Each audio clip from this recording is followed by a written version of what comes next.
Duh, big old red button saying mute, you're mute, unmute you. Anyway, y'all. So all I was saying is gang, gang, gang. Hey, hey, hey, how y'all doing? Anyway, I was just talking about how it's Friday and how it is Friday afternoon here on the West Coast. Those of you on the East Coast, I was saying how you guys are just kind of winding down your evening and everything, getting the kids ready. Shout out to Shannon, washing little my virtual niece Shannon, getting Shannon 7.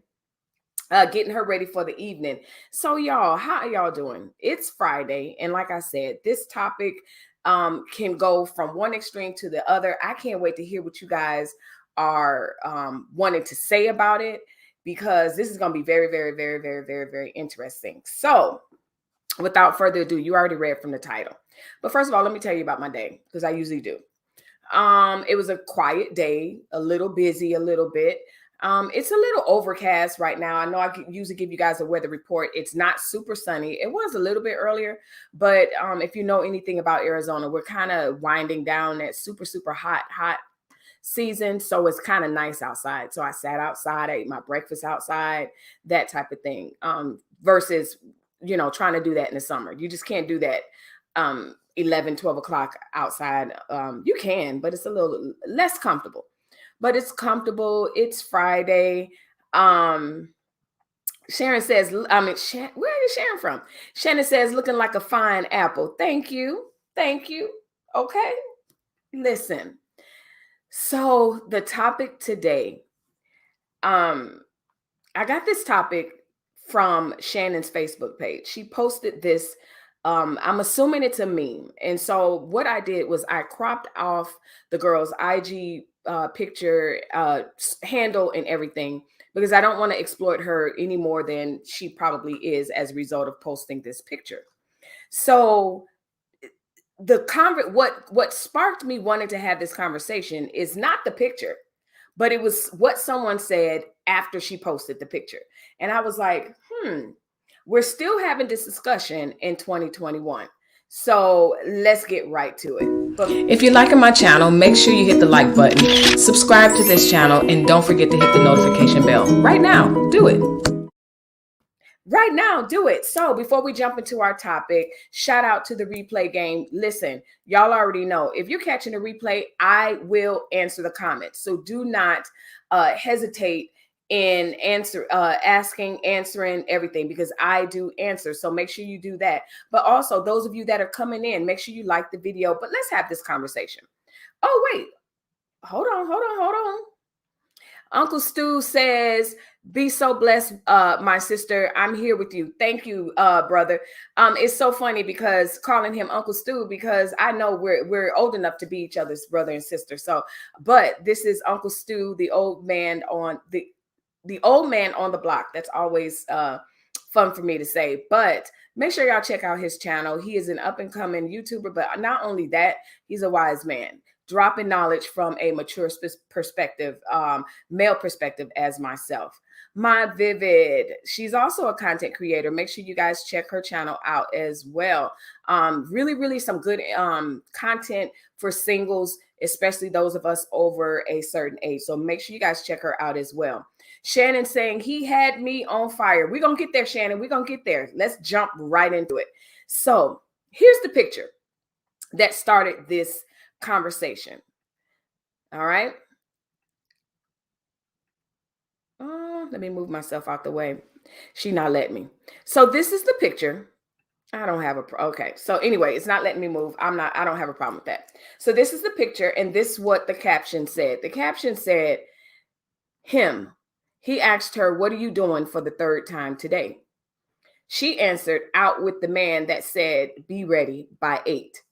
And so that's the caption. That's the meme. That's it. Now, if you take a close look, I put the hearts there. Again, I put the hearts there because I don't want her to be exploited in any way, any shape, and I meant to cover up her face. So anyway, I'm sorry if she ever finds this and sees this video. My intention was to cover her face. But anyway, she became a meme, and this was on Shannon's page. And so again, this is the dress. Y'all take a close look. The hearts were not there. That is the dress. All right. Now, the next part. let's read what the comment said. So let me remove that. So that's the dress. Okay. Some of the people in the comment section were gassing her up, so to speak. Drop the mic. Yes, girl. Period. Period. That whole thing. So an individual came in after all of that and he said, so, and this is real, y'all. Like, I'm reading her face. Like, I don't want to expose people. But anyway, so the guy comes in and he says, so based on that dress, we can assume he got some. Leave a comment down below before we get the conversation started. Do you agree with this guy? Just before we start educating and talking about it and everything, tell me your firsthand knowledge. When you look firsthand, do you agree with this person that said, you know what, we can assume that he got some that night or after the date or whatever. But this is how she's dressed. Now, mind you, if we remove the hearts, it's a whole situation there. Okay. So I'll wait for the comments before I give my own opinion. Now, I'm going to send the invite because I know that some of you are comfortable on camera. Some of you want to cam up and just kind of talk about it. So anyway, if you're just joining in like Royalty Queen, she's like, hello, I just dropped the link to the live streams. If you want to come on, join the panel, or we can continue to have the conversation as we normally do. So if you're just peeking in, this girl's on a date and she sent this photo to someone and she's like, you know, it's a meme, but that's not the point. Do you think if a woman is dressed scantily clad, provocative, sexy, showing skin, however, do you think the messaging is we're going to have sex later on that night? Okay. Leave a comment down below or click on the link and join the live. But let's go in the comment section. He ought to be exposed for LOL, forgive him. I am not my clothes. If I feel like wearing a freakum dress, that does not mean I want to be raped or that I'll put out. It means I felt like being sexy for me, period. So that's a lot of the conversation. That's a lot of what a lot of people feel. And by no means do I think that, you know, what anyone wears suggests that they deserve to be taken advantage of or suggest that they automatically that's what's going to happen at the end of the day. So I wanted to bring the conversation to you guys so that we can kind of because the second half of the conversation, I definitely have some research-based articles on a few things that can kind of expand our thinking about this. So on a surface level, absolutely. There's no excuse for that. I don't care what she looks like. Let's show her again. I don't care what she's dressed like. But again, ladies, we're thinking like women. Uncle Stu's in the chat. Other people are coming in. Leave a comment down below because I want to know, is this a female's way of thinking and are men thinking a different way? Because one thing I do know, let me remove this comment. One thing I do know is politically correct and as Pollyanna and everything else as we want to believe. Now, I'm not talking about rape, but is it wrong for a man if he's on a date with a woman dressed like this? Is he wrong for thinking, oh yeah. Oh yeah. Now, that doesn't mean he's going to act on it. That doesn't mean he should act on it. That doesn't mean that he doesn't know. No means no. I'm just talking the first level. You're on a date. Now, I'm not talking about married folks. That's a whole nother conversation and they could do what they want to do. But you're on a date. She shows up like this. Ladies, is it fair to say that you know that that's what he's going to think? Whether he wants it or whatever, we can continue that conversation. But can we get out of our head just for 1 second and think like men? Or men, please chime in and say what you feel for sure. XDMC says that dress says I'm ordering lobster, the most expensive drink and the most expensive drink on the menu. And, you know, there's a fraction of people, and I've seen memes, I've seen TikToks that said, you know, if a woman spends X amount of money, then yes, that's makes you spend X amount of money, then that's to be expected as well. So I really am curious about the dynamics from a male perspective as well as a female's perspective, because I know that regardless of what we think as women, oh, don't touch me, this, that, and the other, absolutely. We are not our dress. But is there a such thing as messaging in what we wear? Now, that doesn't mean that we deserve to be raped or taken advantage of or anything. But what is the message? And Shannon is saying the message for her is, I wore that dress for me, not you. I wanted to feel the way I wanted to feel, not you. Not for you. Let's talk about it. So if you're just joining in, this is the picture. This is the picture that sparked this conversation. This young lady, the meme was something like, she sent this picture to someone. He's like, where you at? And she's like, I'm on a date with someone that told me to be ready by 8. That wasn't what the problem is. What sparked the conversation was someone on the Facebook post that said, so based on that dress, we can assume he got some. And then there were other people that came in and just kind of chewed him up a little bit and was like, no, we don't necessarily have to expect that and or believe that that's the case. Now, again, I want to pose the question, replay game. I'm asking you too. If you see someone in this dress, is that what the assumption is? Now, I don't even want to go to, let's not even think about it from a taking advantage point of view, because I don't want to use that R word for YouTube purposes. But let's look at it from an attraction point of view. Now, it is fair to say that women dress the way they want to dress because they want to dress how they want to dress. But ladies, talk to me. Is there some truth that you do dress for the attraction of the person, especially if you're not married, not especially because married people do the same thing, but I'm saying that's the end game, allegedly. I want to be married. So there has to be some sort of attraction there. Like, you have to be doing something for that as well. Am I right or wrong? Am I right or wrong? So as I wait on you guys to come in, let's take a look at this little ad. Love, dating, and marriage. Have you guys caught up on all the series? We've had part 1 with the ladies. We had part 2 with the couples. And guess what? The men return. The couples are back for part 3. We want to help build strong women, so that we can have healthy, strong marriages. So join us live Sunday, October 10th, 9 p.m. Eastern Standard Time. See you soon. That's right, y'all. This Sunday, join us, the panelists. The husbands will continue the conversation. They had so much to say. We were very interested in what they had to say. And I really, really, really feel like I want to give them more time to finish their thoughts and everything. And as well as to expand on this concept of happiness and what does that look like in a marriage. So join me this Sunday. Set your reminders. There is a reminder in the, just check my page. This Sunday, 9:00 Eastern Standard Time. So don't be late. Be there or be square. So April's coming in and she's like, hey, everybody. Hey, April, we're just actually starting the conversation about this young lady. And like I said, it became a meme. And the problem to me is not the meme or anything. It's the fact that someone in the Facebook post in the comment section just kind of said that, because of the way she's dressed, we can assume that they had sex or she put out, or however you want to put it. And I want to have the conversation because as a woman, I can have a perspective and I can say, you know what? I want to dress a certain way.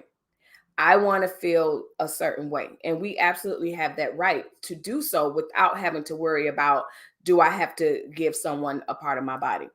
Now, again, I'm not really talking about the R word as far as taking advantage of violently, whatever, but that is part of the conversation. That is definitely part of the conversation. So much so, when I was looking for some research, when I was researching this topic, I found a website for an exhibit that kind of dispels this myth that if a woman is dressed a certain way, then she's asking herself and opening herself up for the R word and to be taken advantage of. And this this display, this art thing that they have, really, really, really dispels this myth. And I'm gonna share it with you as we are getting the conversation going. So here. Um, and it's called What Are We Wearing? What are you wearing? So this is the What Are We Wearing Center. And what they're doing is they are exhibit. That's the word I was, geez.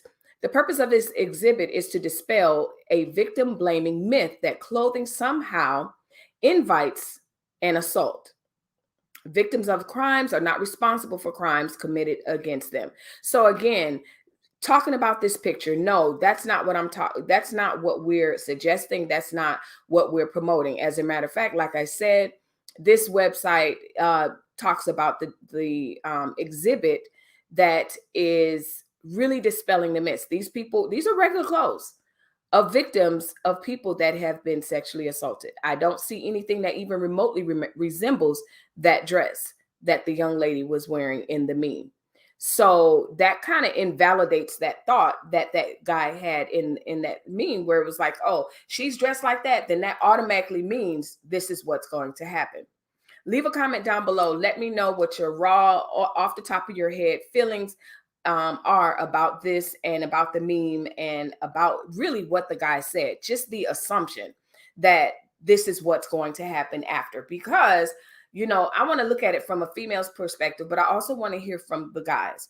And I know that a lot of guys are probably really, really, really afraid or really, really apprehensive about answering. Maybe, I don't know, but because it'll be perceived a certain way. So here's the thing. This is a safe space. You can say what you feel as long as it's not derogatory or anything. So don't be afraid. I dropped the link already. And yeah, let's continue to have the conversation. So anyway, Miss Queen L says, hair is cute, Melissa. Thank you, beautiful. Thank you, thank you, thank you.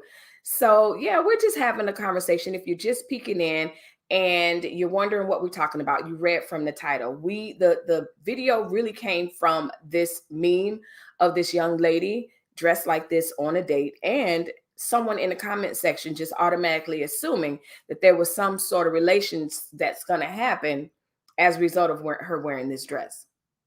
And I want to know from you guys. I want to know from the ladies, if you dress like that, do you automatically assume that? And then guys, you taking someone out, mainly not married men, but single guys. The girl shows up like that. The woman shows up like that. You pick her up. This is how she's walking out the door. Is this the way that guy commented in that comment section? Is this a common thought? And is this something that women should understand? Now, again, I am not talking about victim shaming or dress or anything, because we already just dispelled that and talked about how that is not the case. So because people get taken advantage of no matter what they put on, to be honest with you, we just saw people in sweatsuits and everything else, jogging tracks or whatever. So let's talk about it. Let's talk about it. All right. So one thing I do know is that the comments in YouTube has just been lagging like no other. So I'm going to continue. I'm going to give my own thoughts. And as you guys catch up with your comments, then they'll come on. But right now, I am not seeing any comments. So that means either y'all are really, really listening intently and just want to hear what I have to say, you're playing it safe, or the video is a little bit lagging, which we know the live streams have been doing lately. So with that being said, I'll just share my opinions and we'll move on from there. Shout out to those of you that are watching the replay. You guys get to answer in real time, in your real time, and I'll be able to answer right then and there. So make sure you do that as well. So yeah, so we just had a comment pop up. Like I said, the streams have really, really been lagging. Uncle Sue says, if a woman shows up like that, it means it's sexual time. I would respect her, but she would not be a wife. She would not be a wife, but a sex person. Wow. Interesting. So if I understand you correctly, let me put the picture up. And again, if you're just joining in, this is the picture that sparked the conversation. And I want to have an honest conversation with men because it's okay for me to think that, again, I should just put a disclaimer. I am not talking about the R word or any type of assault or anything. I'm talking, you show up like this, what's the mindset of the woman and what's this mindset of the man? Now, what actions happens later, we can talk about that. But I want to be very, very clear that that's not what I'm talking about. Uncle Stu gets what I'm talking about. I want to know what the mindset is. Shannon says, hey, listen, when I dressed up, Shannon says, when I dress up like that, I'm doing it for me. But Shannon, I want to, okay, let me not quote her. I feel like if I feel like wearing a freakum dress, that does not mean I want to be raped or that I'll put out. I get that. It means that I felt like being sexy for me. I'm going to play devil's advocate a little bit. The truth of the matter is, come on, when we getting dressed, okay, it's been a minute since I've been single. However, single, married, or whatever, you know, that's why it's called a freakum dress. Let's talk about that. It doesn't mean that you want to put out. It doesn't mean that you have to. And it doesn't mean that you ought to be raped or anything like that. So I dropped the link. Let me drop the link. I'm about to drop the link. No. I got you. I think I know exactly what you're saying, but let me, I dropped the link. You can come up. Shannon, I really wish you can come up because I understand what you're saying because I believe that in totality. If I have a freakum dress, I'm putting it on for me, but I also want to see the wow factor too. But the wow factor does not, and I will repeat, it does not mean that all those things are going to come into play and there's going to be relations later. But let's be honest here, ladies. We know what we're doing when we put on that, but that don't mean that we're doing what we're doing. Let's talk about it, y'all. Let's talk about it. Seriously, let's talk about it. So again, trash can waves. A female shows up, you go pick her up for your date. She's dressed like this. That's not the problem. Again, the hearts are covering up the sections that are covering up. I like the dress. She got body yaddy. But here's the thing. I think we ought to separate the conversation maybe into two different slices. Because there's the idea of, if you show up like this, what is honestly going through a man's mind? And the next part of conversation is, if you show up like this, it does not mean that I'm going to do X, Y, Z, or I deserve to be X, Y, Z as a result. Let's separate the two. You tell me when you come on or when you call in or when you chat, please make sure you make the distinction, because I think that we have to be fair. And I think that we really got to be honest with ourselves, women, in the sense of the messaging. Now, please, I hope I'm coming across correct, because I'm saying it over and over and over again, regardless of what the messaging is. I'm feeling good today. This is my freakum dress, because y'all, we named Beyonce. Listen, it's a whole thing. Why is it called a freakum dress? Whatever. Okay, I dropped the link already. So there is some truth to that. But I will say it over and over and over again. I might even make a ticker. That does not mean someone deserves to be taken advantage of. But I want to talk about the psychology of dressing. And when you show up, here's the thing. Let's be honest. That's why we have dress codes at work. That's why we have dress codes that, what is it? Jean Friday, because they're assuming that every other day of the week, you want to be business casual. You're going to present your work a certain way. But then on Friday, you can kind of dress down on Friday. You can wear your jeans. You can be a little bit more relaxed. So it's easy for us ladies to say, again, I'm not talking about the extreme, the R and assault or anything, but let's be honest.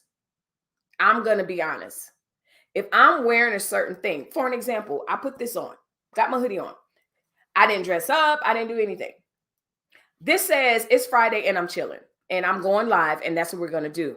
I didn't want to put on, the extras or whatever. It's a mindset and it's a messaging, whether I like it or not. If I came on here and I didn't make up and I just came on here looking any old kind of way, I'll find there's a market for that. But let's be honest, you're going to judge. So, okay, here we go. Oh, this is something. Trash Can Wave says, if she comes dressed like that and I'm the me I am, she planning on getting hit or she's going to be fine and left stranded. Oh, wait. Let me rewind that. I see you, Unc. I'm gonna cam you up in a minute.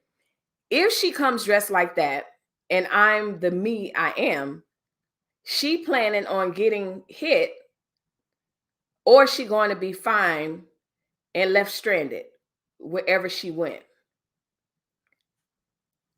Trash Can Waves, I tell them straight up before we go out. So in other words, when you say hit, Trash Can Waves, explain that. Explain that. Just a little bit more. Just a little bit more. Good evening, TJ. Mosaic, good evening. Good evening. Hey, beautiful.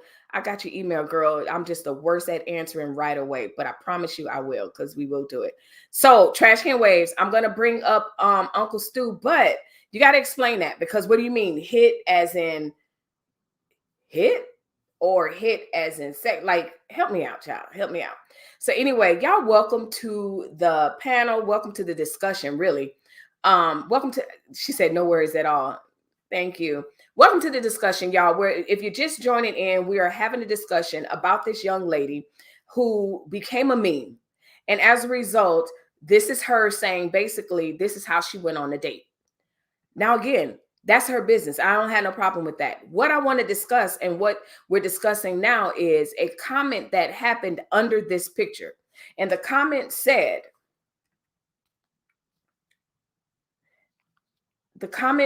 so based on that dress, we can assume he got some. And that just started a fool. Let's bring up Uncle Stu. Yay! Yay! Hey. Well, let me say, first of all, let me just give honor where honor is due. I thank you for allowing me on your platform. I know someone in the comments was like, "Oh, I'm hurt by what you said, Uncle Stu." That's why I said, let me get up and let me kind of explain, as opposed to trying to type a text message. Right. What I would say to young women and women as a whole, you do have the freedom to dress any way you want. You could dress naked. You could dress with a tutu.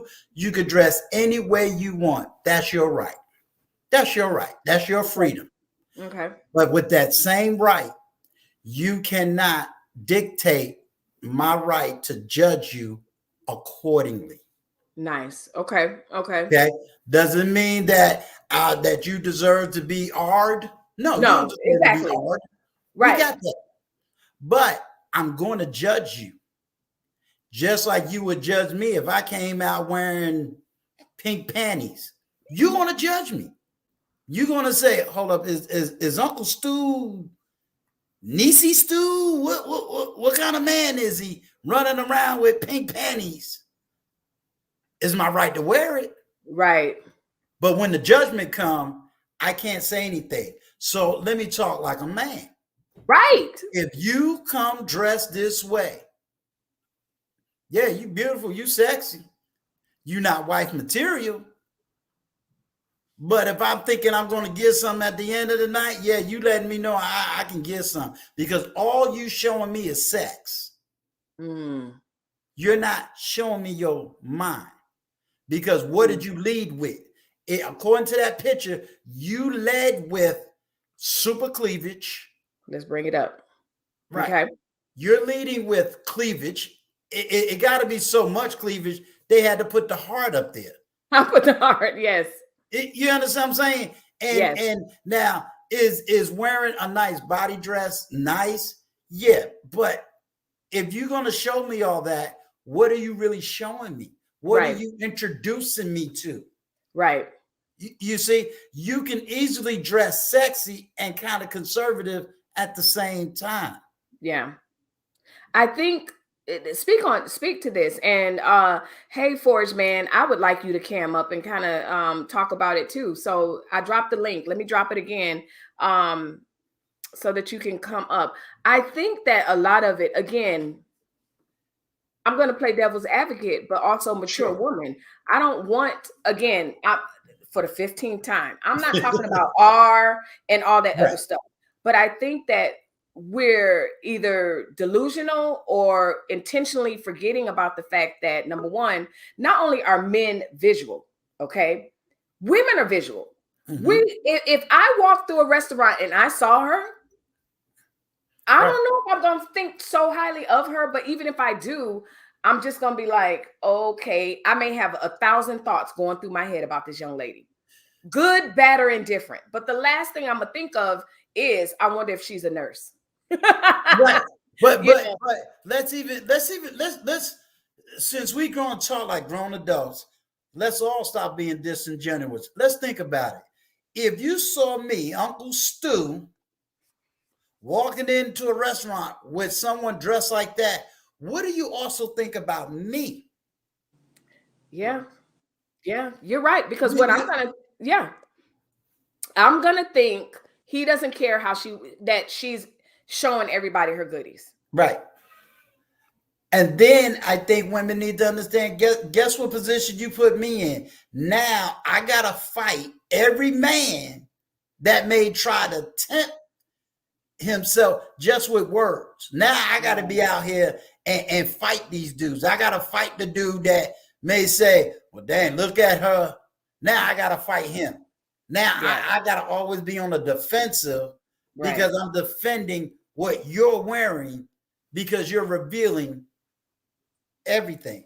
And I think that women has been wanting to be so independent, whether it's a historical thing, cultural thing. I haven't really put my finger on it, that it has gotten so far that if a man says something, all of a sudden he's going to get hit with the Me Too movement. Yeah, He's going to get hit with this. And so when men ain't saying nothing, but you're not getting the outcomes, then you're sitting around talking about we dusty, we this, man don't want a good woman. It's like, yeah, but when we try to tell you yeah. now, I'm the bad dude because I'm telling you as a man, hey, I don't want you to dress this way. I'm not asking you to dress like a nun, Right. but I don't need you to dress like I don't know if you're gonna walk the street on me or not. Yikes. Okay, Now, hold on one go second. ahead. Hold on I'm one sorry. second. No, no, Hey, no, no, no, no. TJ. Don't be sorry. I want to welcome TJ. I always mess up her YouTube name, but it's Mosaic with TJ Randolph. So, welcome, welcome, welcome. You see what we're talking about.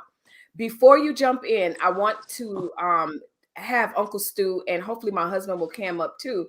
But I want to ask a question, and this is a mature I'm here. I'm conversation. just turning on the light. You're fine. Mature conversation here.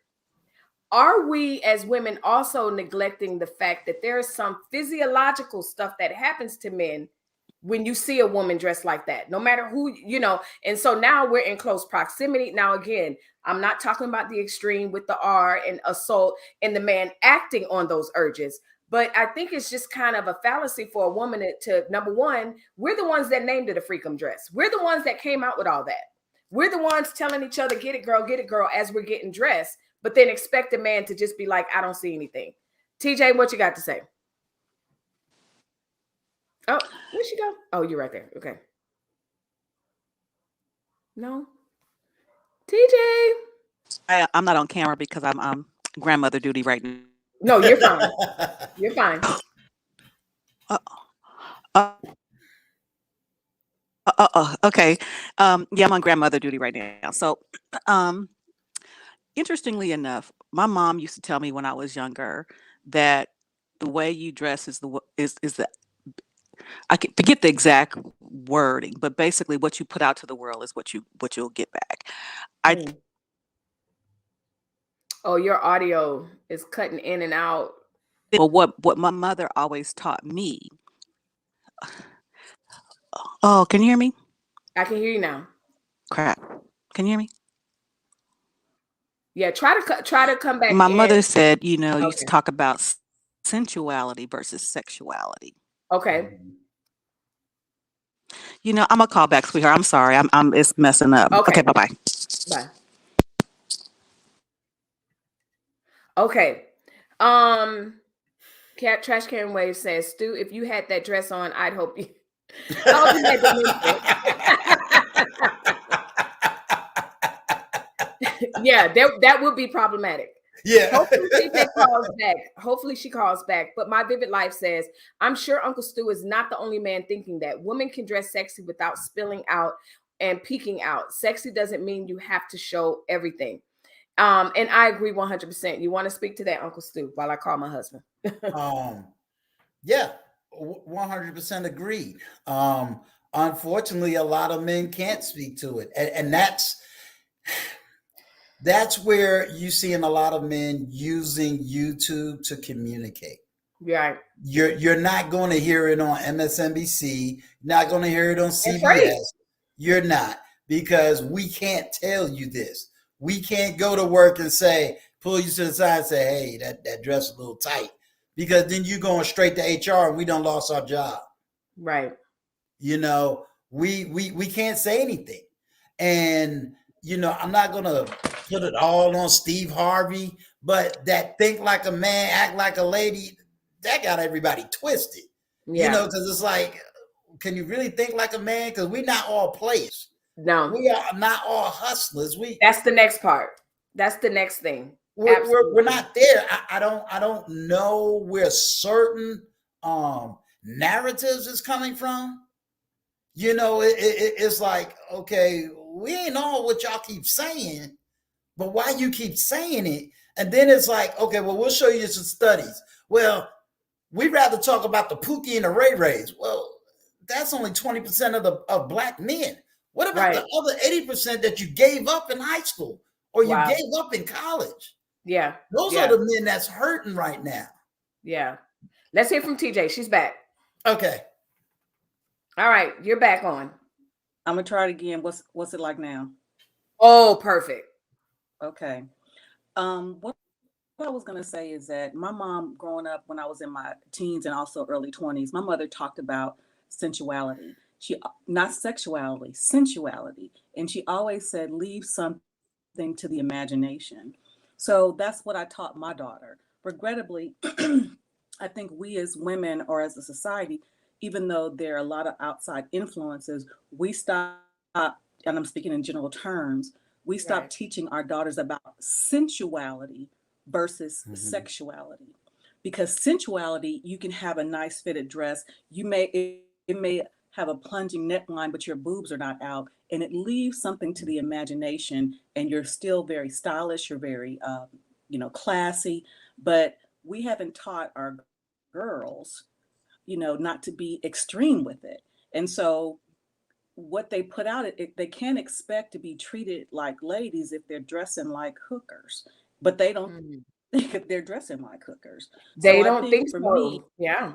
they don't. So I think, we have to, if we can, we get them young. And I'm grateful that, I taught my daughter that. I taught her about sensuality versus Yeah. sexuality. That it's okay to have a split. It's okay to have your back out, but you can't. Everything can. If you have a slip, Everything. a split, you can't have your back out. If you have one or the other, you can't have it all out.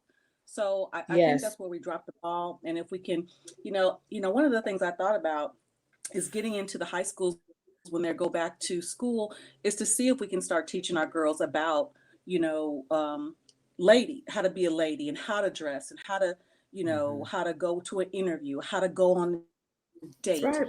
and present your best self. Because again, the freakum dress is one thing, but the freakum dress is generally for your husband or your man. You know, Right. it just is.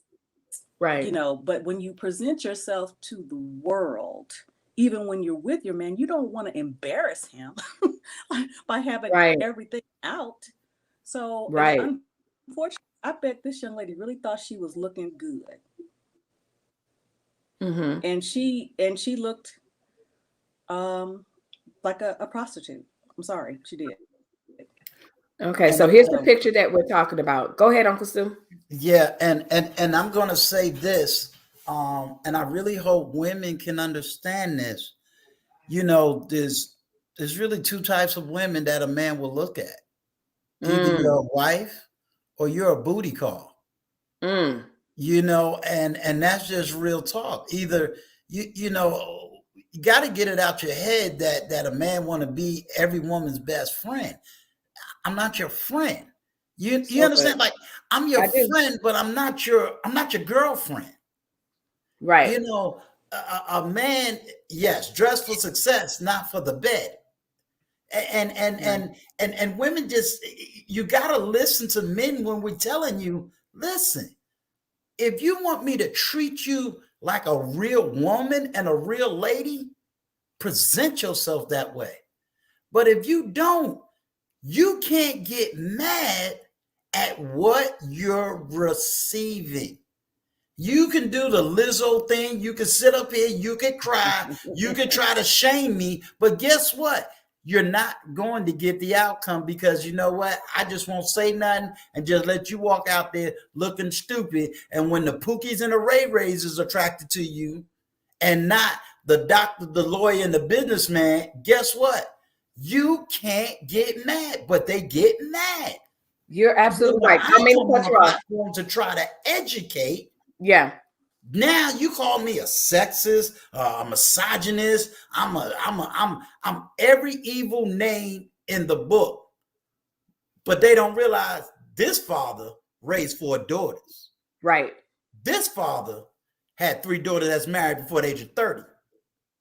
I Yeah. got the outcomes. Right. Do you have the same outcome? You have the fruit. Exactly. And so what I wanted to definitely continue to stress, because I can hear it.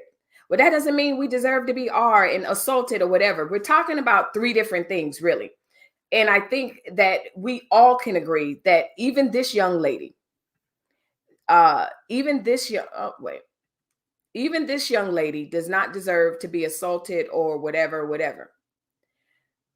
But the comment under the post said, we can assume that she put out.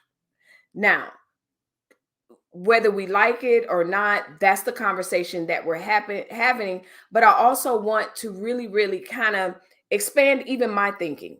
Again, I'm not talking about our assault and anything like that. Let me add TJ back. Anything like that. But I really want to get into the male mindset, because it's very easy for us women to encourage each other to get the freakum dress and get the this, this. Then we go back home and say, as you said, why am I being treated this way? Why, why am I attracting the Pookies and the Ray Rays? One thing about it, we talked about this about 4 weeks ago on our wife panel. The wives came up and we had a panel talking about where we were when we were preparing to be wives and before we were married. And just across the board, all of us said the same thing. We had to get tired of, to the point where we got tired of Pookie and Ray Ray. We realized there's something that I am doing to attract Pookie and Ray Ray. And I know for a fact that some of that can be the way we present ourselves to the world. And for some reason, some women, they take that to, well, I'm not my clothes and that. But let's be honest, there is truth to that. But also there is messaging in what we wear. Right now I'm chilling. It's Friday. So I got a hoodie on. That's what I'm doing. Let me see what Big Guy Journey says. What's up, fam? What's up? What's up? What's up? So if you're just joining in, you read from the title. That's what brought you here. But listen, this is the picture that's keeping you here. This young lady went on a date, and the hearts are there because it's covering up a lot. Okay, which is fine. That's her choice. But I asked a question. When you first look at this, what is it that you think of her? What is it that you assume about her? But then the other part about that is someone commented on the Facebook post and they said, you know what? We can definitely assume that she put out that night. Let's talk about it. It is what it is. Here's the best way for me to address it. I want a woman to tell me how they would feel if I went to dinner in some Speedos and a tank top. showing all my stuff. Mm. I'm gonna put on a nice little jacket. Yeah. And let's go out to dinner. What is your impression? And see, that's where we don't come to reality. Okay. That's where the double Well, standard shows up. Go ahead, TJ. I think too, what we fail to realize is that when we are dating, you know, and you want to be a wife, we are being interviewed. So how do you Mhm. dress for an interview? So good. How do you know? How do you dress Good for an stuff. interview? If when you go to a job, you're dressing in such a way that you want them to see you as the best fit for what they are looking for. If you want to be a wife, you want to dress as if you want to present yourself as one. So, you're being interviewed, but now the question becomes, what are you interviewing for in the Mm. dress that you're wearing? What are you interviewing So good. for? Listen. I don't need to be up here. You got Yep. you got the queen. Listen. You just dropped a few bombs, and that is so true. And as you were speaking previously, something that I thought about when you said, "I don't know," we're all of us are over 40, okay, over Mm-hmm. 45. I think you, TJ, you and I are the same age, I think, but definitely we're all over 45. So we're of a generation where, yes, you dressed a certain way for a certain place. Would I have had Mm-hmm. that dress at 19? Absolutely, probably. But number one, I probably had to sneak out and let nobody from my family see me dressing like that. But then Mm-hmm. also, um, it was Pookie and Ray Ray.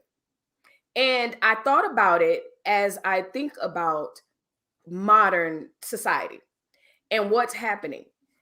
I don't know if it's home training. I don't know what it is. But even when you look at the young ladies, the Instagram girls get a bad rap, but that's just our frame of mind.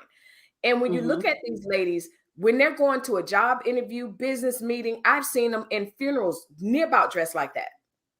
So Yep. so here's the question for the panel. Are we thinking old school? Are we think now again, let me say the disclaimer. No one's talking about assault, no one's talking about R. No one's talking about any of that. But if someone shows up on a date like this, we got to be honest about the messaging. And no, she's not expected to put out and all this other stuff. But I want to hear from you. And Shannon, I hope you still here because I really want to hear what you have to say about it. Because, like you said, you were talking about being disappointed, and Uncle Stu has cammed up and kind of oh, there she goes, explains her way. So let's see what Shannon says, because this was her post on her Facebook page. Maybe because you all are older, you're dating to interview. It's so hard being 30 plus. I don't know if it's my age group or what, but the men are dating to hunch. I'm here to tell you. Okay. So if you know that the men are dating to hunch, then what is it that the messaging that we're sending as women as you're dating? Okay, maybe because you all are older, you are dating to interview. It's so hard being 30 plus. Well, here's the thing. Shameless plug, and then I'll let you guys speak. The other part about that is I'm going to have a singles panel because we are a little bit older. And I'm going to Mm-hmm. have your peers. I want male and females, and y'all going to duke it out. No, I'm just kidding. Y'all going to talk it out because it's one thing. I think, yes, there's a maturity factor. But my husband and I, we were just talking about that because we saw somebody last night at one of the kids' sports game, and he said, that's not it. He's not wifing that. He will play with it, but they're not wifing that. So you have to ask yourselves, ladies, do I want to be played with or do I want to be wifed? That's I'm, an honest conversation. it is, and I'm gonna first of all let me say, oh, thank you. If you really think I'm 45 years old, I'm 54 years old. Nice. But Nice. I'm gonna tell you, I just had a conversation with a 23-year-old, and they're waiting on me to get my StreamYard up. So I'm about to have a whole bunch of 20-year-olds Good. and Good. older. So I'm gonna address her. You know what they told me? They You're said, Justice Shannon. Let me put a comment back up. yeah, Go ahead. Ms. Jackson, I was told by these gentlemen The women that they're seeing and dealing with, they would never marry, and they don't want to be married. And it's not about they want to have a bunch of women. The quality of women is not there. And I'm planning to have on my channel these, because I said, are y'all willing to come up and talk about this? And they say, yeah. They And said it on my channel. They'll be here. We're gonna talk they about it. are willing to talk. There is men that and I'm gonna tell you, the two men I'm talking about, one is 28 years old, no children. The other one, 23 years old, no children. So when people tell me, oh, they got no children, there's only one of this whole group of men that actually has a child. Let me tell you something. I don't mean to cut you off, but my 30-year-old son, he has a girlfriend now. But the things that he said about some of these women that he was meeting on these apps just kind of blew my mind. Yes. Literally swipe right, and then his hey daddy, this and that, and everything. And all he did was, it was like, he said it was absolutely insane. I should call him, but I don't think he's here. But I hear you. And then the flip side of that is I do hear the women. I think that women are listening, but it's also kind of like, sometimes, generally speaking, that dismissive, oh, well, they don't know what they're talking about. But men, when the ladies are talking, there's some validation there. Ladies, when the men are talking, we have to listen. Like listen, us sitting around, shout out to TJ, with her cocktails and conversations. It's one thing for me and TJ to sit around and talk about what we think men should be and our husbands should be. That's really a moot point, because the truth of the matter is they are men and men know other men. Yeah. So anyway, I'll say this. Don't TJ has been an inspiration. My daughter watched TJ because I told her to go to her channel to watch her and her daughter. Me and my daughter is about to have that same conversation. And I said, and this is my oldest daughter, she's 35. And I said, can you explain something to me? I said, explain to me what's going on. It's weird with women. And you know what she said? A lot of these women has been hurt in childhood and never healed from childhood. And then they went and got a Pookie and a Ray Ray. They didn't heal from that. Now they want the good men, but they're all damaged goods. Yeah. Okay. So we have someone else joining the conversation. I am so thankful that you guys not only responded to the call to click on this link to join me on this live, because I think it's so relevant. Our daughters, our sisters, our mothers are frustrated, and our brothers, uncles, and cousins are just as frustrated. And one thing that I find just as equally as frustrating is when we have this very divided conversation where then it becomes a black and white thing, and all this other stuff. Men are men, women are women. We're all saying the same thing. Everyone's screaming with their frustrations, but we also have to take the time to listen. And so far, up until this point, I have not heard anything that was foolish. And again, I want to say it, and we can keep saying it. We're not talking about the R word. We're not talking about anything. Or any assault. The comment on that picture was, we can assume that she put out. Why did that guy think that?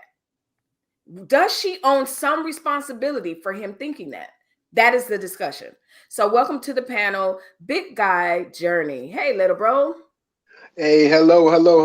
How are you tonight? I'm doing very good, very good. Thanks for joining me. Am I clear? I had to I tried to get on a couple of times and it kept kicking me off, but I don't know my I'm not in a place where the Wi-Fi is not the Wi-Fi. My signal is really good. Can you hear me clear? We can hear you perfectly. What's on your mind? Okay, so I came in the end, so I didn't get to see the whole thing, but I did see the picture. Okay. And I have this conversation a lot. I even have this conversation with my daughter, who is 18, and one of the things my daughter is saying is that men are going to like you said, the R word, you know what I'm saying? She was basically saying that men are going to are going to react that way no matter what, no matter if she even have a turtleneck on. You know what I'm saying? And I keep telling her, like, that may be the case for some men, Right. but when we look at it, you know, it's very simple. If you dress like that, you're actually trying to bring attention to yourself. And these young girls are acting like they're not trying to bring attention to themselves. And it's an absolute lie. You know, I used to I used to take this okay, when I used to hang out and go out, I used to always take pretty women with me places. Okay. And I would do that because it drew more women. And so if I had a little pretty woman on my side, I used to draw I like that, you know, half naked and all of that. I was never serious with this woman. Wow. I mean, it was never going to go anywhere. She was not a wife to me. But I Wow. would take her, I would have fun with her and all of that stuff. And I would take her, we would get other women to come back and all kind of stuff. But so this is what these young men are going through. So when the women are asking why are these men having these women on their arms? Because they're fun. I'm a grown, mature man now. I'm a grown, mature man now. So I ain't out there trying to have fun. So if I take you out, and I'm the type of dude that is finna pay. If I ask you out, I'm paying. I ain't one of them dudes that be like, you know, I'm still a little bit old school. If I take you somewhere and you come like that, I already know you ain't the woman for me. Nice. And I mean, and so you could assume, you know, they could think men are tripping, but I think that you're for the streets if I see you looking like that. I tell my daughter this also. I said, me personally, and I think other men feel the same way. I don't care that other men, you know, are attracted to my woman or you know, feel like, man, she's bad. I mean, I like that. Okay. But I care is if they think that they have a chance with you. And they usually think that they have a chance with you when you're dressed like that, when you're being overly friendly to them and stuff like that. You know what I'm saying? That's when I care. Yeah. See, I ain't wifing no woman like that. You too friendly. You out here too loose. You know what I'm saying? And so that's just my feelings on that. You know, I think the dress definitely does matter. Okay. Thank you. Wow. You know, If you ladies, think about it, hold Big on one Guy second. Journey says something that I said much earlier. So he confirmed what I was saying about going out there with a woman and being put in a place of danger. You know, that's part of that. That's part of that danger. I also see something, and if there's another man on the panel, It you is. know, besides Hold me on and one Big second. Guy, Go the ahead. question I have is, do you think men has leveled up and set a standard for themselves that could also be causing this backlash? Okay. Hold on one second. I'm sorry. Hold on. I got to get my cute little segue and commercial so we can add the next person. And then we'll go TJ, Forge Man, and then back around again. But y'all, thank you, Big Guy Journey. That was really rich. And, you know, I guess it's immaturity. I'm learning to really get out of womanhood, get out of self, and really put myself into man shoes. Because it's easy again for me to sit around with my girlfriends and design this build a man thing and really not pay attention to what reality is. And we're hearing reality. These are two men. We're gonna welcome Forge Man now, another man. And ladies, and these are quality men, okay? So the question then becomes, at what point do we at least take the meat and spit out the bones? Welcome, Forge Man. What do you have to say? Well, hello there. How's Hey, everybody? very well. You guys forgive my voice because I lost it at a football game last night. But let me tell you something. This conversation is 100% needful because we have a misunderstanding. The misunderstanding is that women have to have a reason why they dress the way that they do. Everybody, I wanted to say this. There's a time and place for everything, right? I do understand that there are women who use their body to try to gain access to things or to people or to enhance their life in some type of way. But then there are some women, you never know what they're going through. They've been fat all their life. Excuse my language if that offends someone, but I'm fat too, so don't feel bad. Um, it, it, or they lost the weight, they feel good about themselves, and they want to show the world that they feel good about themselves. Or, like my wife might put on a black dress, and go out with me looking fine as wine. I like that because I want to look at her, right? There are some people like the brother just mentioned that they think they got a chance with your woman, right? Here's my thing with all of that, and I'm gonna put this in a nutshell. Thank you. Listen, we have to understand there's a time and place for everything. Period. Period. Period. Um, Thank you. Oh, wait, you got more? Because I want to no, hear no, from TJ before she lose her thought. yeah, go ahead. Go ahead, TJ. What'd you have to say? Oh, thank you. I was writing it down so I didn't forget. I said, Oh thank my you for goodness, your it's okay. but I think it's really interesting, even though we have social media and all these other outlets that are making it even more difficult for our young women and men. When you consider the idea that this idea of hunching, you know, that's nothing new. And what I mean by that, because my dad wanted to hunch, thus I'm here at 17. Right. My mom had me at 17. When you go out on dates, I have my daughter. So my thing is Right. the idea of men wanting to bed women is nothing new. I think what has made it worse is that you have a society with the social media that kind of glamorizes it. And that's what our young people are um, looking to for the guidance as opposed to the standards that they should have. But the notion that a young man wants to get with a young girl sexually, that is nothing new. What Right. is new is the fact that we have not given them a standard.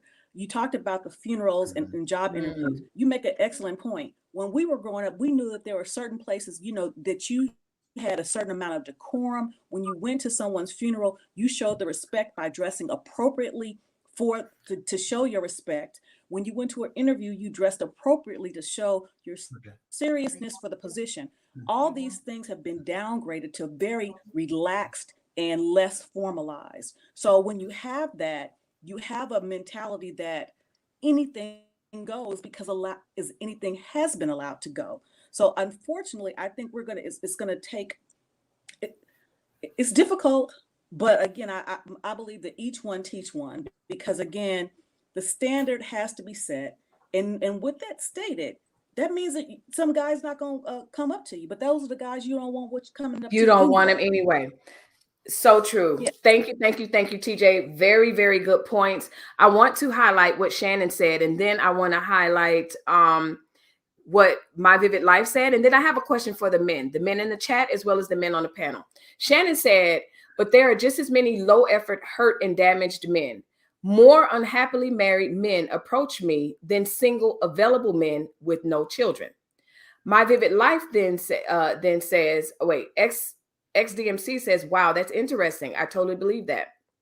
Then My Vivid Life says, I believe you, but those unhappy married men are looking for a good time.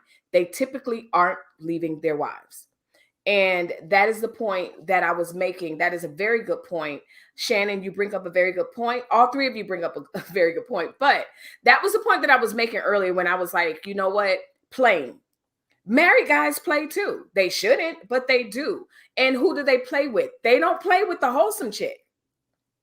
They're going to play with who they want to have fun with. And they know, unfortunately, the likelihood of having fun is going to be with this chick right here or someone just like that. I'm gonna say she's right. Now I'm gonna take it a little bit deeper. Okay. What's going on in that married man's wife in that married man's home that's causing that to happen? And for most men, they're not getting what they're really desiring in the home. But at that moment, he can't afford to leave the home because I guarantee you, there's kids in that home. Wow. Shannon says, My Vivid Life, they never leave home. They just want to drain my good energy and fake the funk at home for the public because it looks better for social media. Exactly. You know, here's the thing. Go ahead. I wish that she would cam up, and the only reason is not to attack her. There's certain questions that I have because I would like to know what's going on that they're attracted to her. That's what I was wondering. All right, there's something that if you're telling me if all these married men is attracted to her, I gotta know magnetically what is there's something that she's vibrating off that's causing them to feel that attraction. Okay. Right. And can I touch on that? Go ahead. Because one of the things that I had to understand with myself, you know what I mean? Because my whole page is about the journey. And I don't just talk about weight loss. I'm talking about like life in general.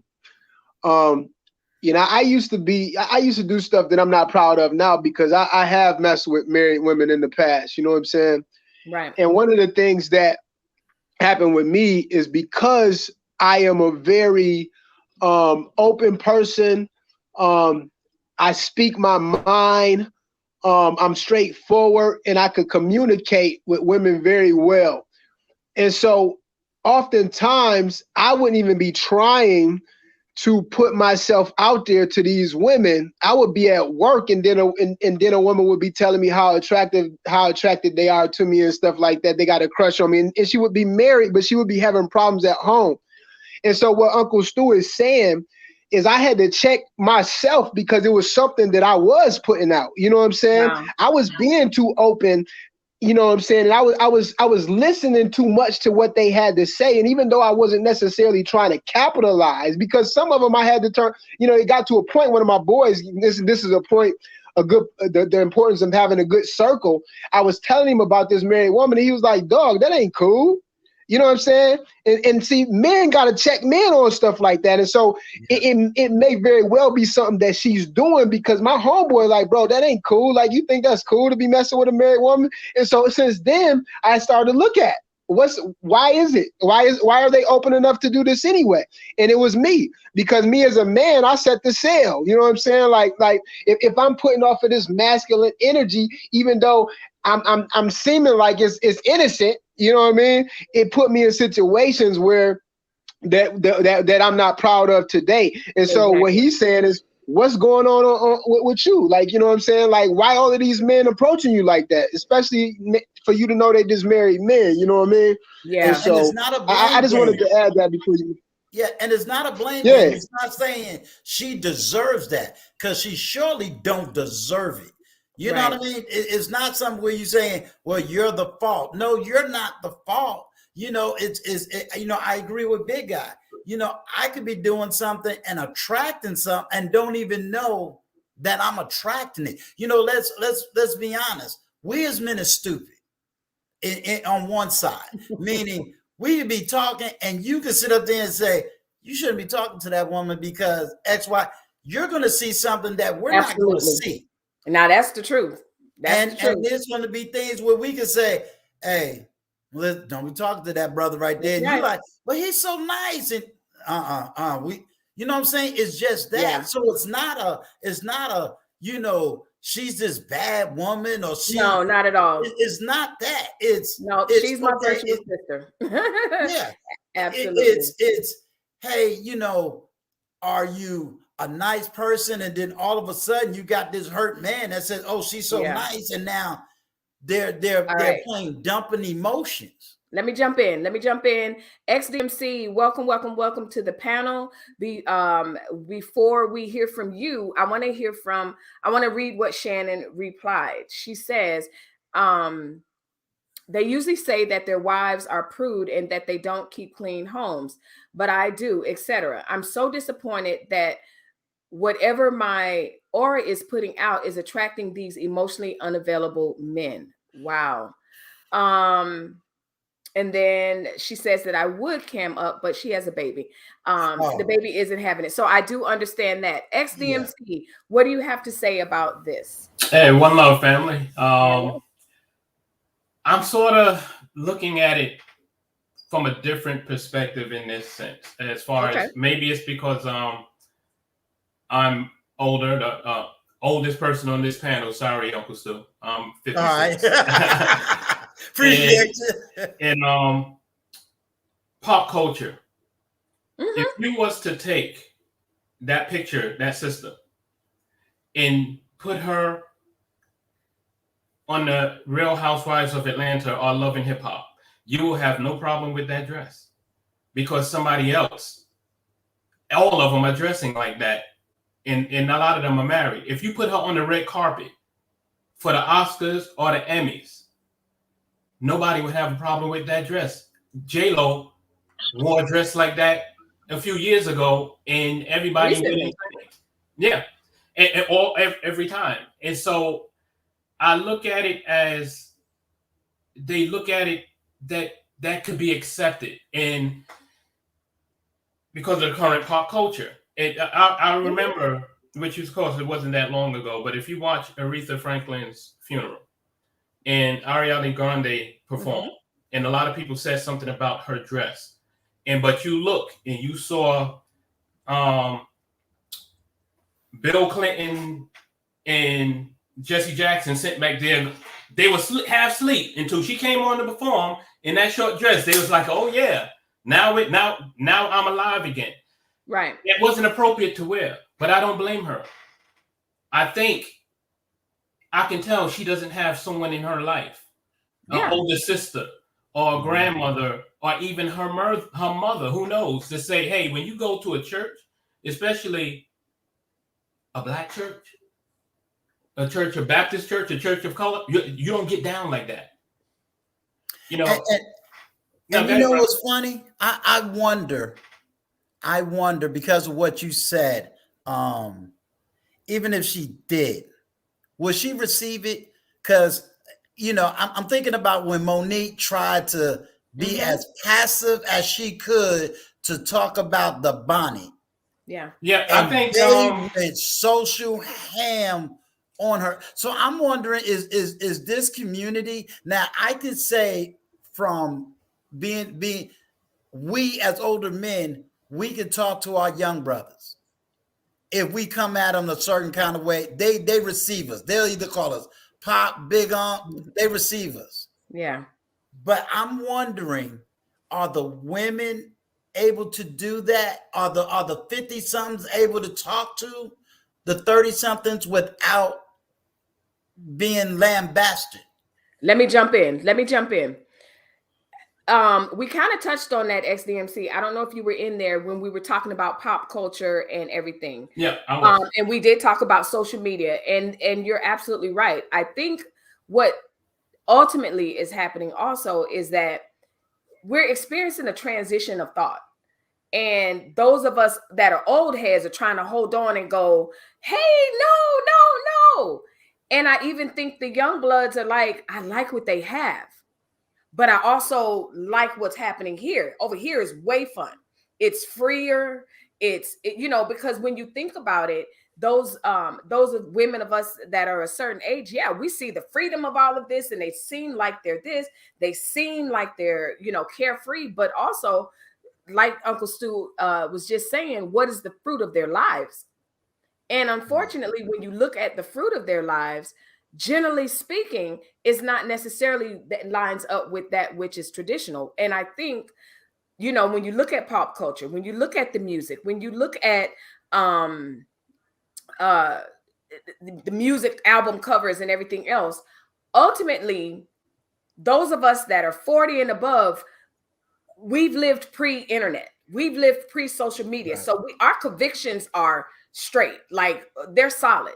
And I could dress a certain way. I know when to, like, I can own that dress and I know exactly where I can wear it. Mm-hmm. Versus these kids or people under, and y'all are kids to us, sorry, 40 and under. Right. Everything's televised. Everything's instant. Everything's a social media selfie moment. So there's no, even at work, these people taking selfies at work and on job, it just showed up for the job interview. And it's like, for us, we're like, if you don't put that phone down, but to them, this is their life. So, it's sort of like, it's a crazy dance that we're doing in society, because Yes. the over 30s, the people, they're ready for marriage, but they also are being programmed, period. Yeah. So let's see what Shannon has to say really quickly, and then you guys can jump in. And thank you, Uncle Stu, for not attacking me. I'm a good woman, not perfect, but I mean well. Yes, I dealt with the married men because I am human. I make mistakes. I get lonely at times. Ms. Jackson, what I'm going to say to you is you are no different than any other woman out here. I give you the honor that at least you're willing to learn, you're willing to understand. And I'm sorry, I work with you all day and all night long to get you that breakthrough. I don't think that you're a bad woman at all. You are 30 years old. I got a 35-year-old. So I can't look at you but as my child, my sister. I need you to understand that you have at least 2 grown women on this platform that will embrace you, that will minister to you, and that will take the time to raise you up. Trust me, you ain't the only one out here, and you ain't the first, you ain't the last. We ain't gonna sit up here and tell you that our generation was perfect, because it was not perfect by any means. I'm on this platform only because I want to give back what was freely given to me, and I want to try to correct some of the damage that even my generation had put out there. So you keep holding on. You got this sister's platform right there, and you hang on to Mosaic TJ. They got you. They got you. And I'm taking her under my wings. That's going to be talking about women who are playing the Naomi so that they can teach the next Ruth. That's it. I'm taking her under my wing. She's my virtual little daughter, actually, because she's literally about 4 years older than my son. And again, Shannon, you already know, there's no judgment here. And, you know, a lot of this is, we can all kind of, if we can be honest and say we've all had this experience in one way or another. It just wasn't televised. Okay. It wasn't televised, and it wasn't a meme or anything. But the other part about that is, because we're experiencing this shift, because that's what's happening, friends. We're experiencing a shift where people like us, we're old school. That's tradition. That's this, you know. I'm telling you, sometimes I listen to Kevin Samuels and it's Greek. I'm like, high value, this, that. I don't got time for that. Listen, is he a good man, responsible, honest, love the Lord, and can lead me? Yes. Okay, let's go. Listen, but the flip side of that is, think of the messaging. So this conversation is going to take a whole nother turn. Think of the messaging that these young ladies are getting. You know, we got to make his pockets hurt with the wedding ring. You got to make his pockets hurt with the Hermes bag and the this and the that or whatever. But then the flip side of that is, what is the messaging that the men are receiving when he goes and she steps out the door and this is what he sees? Trash can ways, he was honest. He said he think he about to smash. I wish he would cam up. But you brothers, big guy, tell me why we need to know. I mean, I'm gonna be perfectly honest with you though. Like, I mean, because I'm 41 years old, and I mean, even when I was growing up, it wasn't like all traditional. You know what I mean? Like, I didn't know nobody that was married. I grew up in the projects, you know. Right. Nobody wasn't married, you know, and I heard women doing the same talk back then, you know, about juicing men and how to run their pockets and how to hustle them and stuff like that. You know what I'm saying? And so, like, the message that I'm hearing now, even though like some of the wording be foreign, you know, like you said, you know what I'm saying? A lot of it clicked. Like, I understand it. Like, yep. You know what I mean? And so, like, for now, for me, because I've reformed, I'm more reformed, and when I do go on dates and stuff like that, it's more with purpose, and because I understand myself and I got a different relationship with the Lord, you know what I mean? Right. I don't sit out there and try to do that to women, because I know the power that I have, and I know the power that all men have. You know what I'm saying? I think that we have to take some accountability too, because we do have a certain amount of power. You know what I mean? But I'm gonna be dishonest with you. These women out here, they be wanting to have, just like Terez Karen Wave said, no, they literally do be wanting to have sex just as bad as men be wanting to have sex. You know, I don't go out to just get in a woman's pants, but oftentimes they be like, "What's up?" You know what I'm saying? And so I mean, we living in a whole different day. Back then, back when I was younger, you know what I'm saying? We used to be trying to, we have to put in some work. You know what I'm saying? You don't gotta, as an older man, you don't gotta put in no work. Wow. You don't really have to put in no work, you know? Wow. And if you be like, nah, they trying to give it to you even more. Wow. And I'm just being, this is a grown first conversation, so I'm just being real, all the way real with it. You know what I'm saying? And so, while people be acting like, you know, just because she dressed like that, bro, that's a lie. If you dressing like that, trying to get attention to yourself, you may not consider yourself a harlot. You know what I mean? But if you go and look, and this is what I have a problem with the celebrity culture, because we could point to J-Lo and all of them and say that, but they're in rotation too. And I mean, if you be all the way real, I mean, the only reason a dude be wanting to smash them is because they are famous. Most of these women who out here, celebrities, they not getting wifed up. You know, they getting older and older. J-Lo done had how many husbands? Good point. And if she wasn't who she was, she wouldn't be having all them husbands. You know what I'm saying? It's so, husbands and engaged and re-engaged and back again. You're absolutely right. We can't look for it. We can't look to them. It's all it. This is all programming. They programming it. We was just on Miss B Finesse, and we was talking about Lizzo. The only reason why Lizzo is a product of body positivity is because she came into this game as body positivity, and if she change up her audience, they're not gonna be happy, right? Because it's just like YouTube. If you start talking about kittens, I ain't finna keep coming to your live stream. Exactly. You know, hold that thought. If you're liking my channel, make sure you hit the like button, subscribe to this channel, and don't forget to hit the notification bell. Right now, do it. Right now, do it. Especially those of you that are catching the replay. Make sure you hit the like buttons. Bing, bing, bing, bing. But also, make sure you leave a comment. This is a great, relevant conversation. And I feel like we're going to continue this conversation, because when I started this topic, I knew that it was going to be a hot topic, but I didn't think it was going to be a hot topic. And judging by the conversation, I love the feedback. I love hearing from the men. I love hearing from the women. And let's go through some of the comments.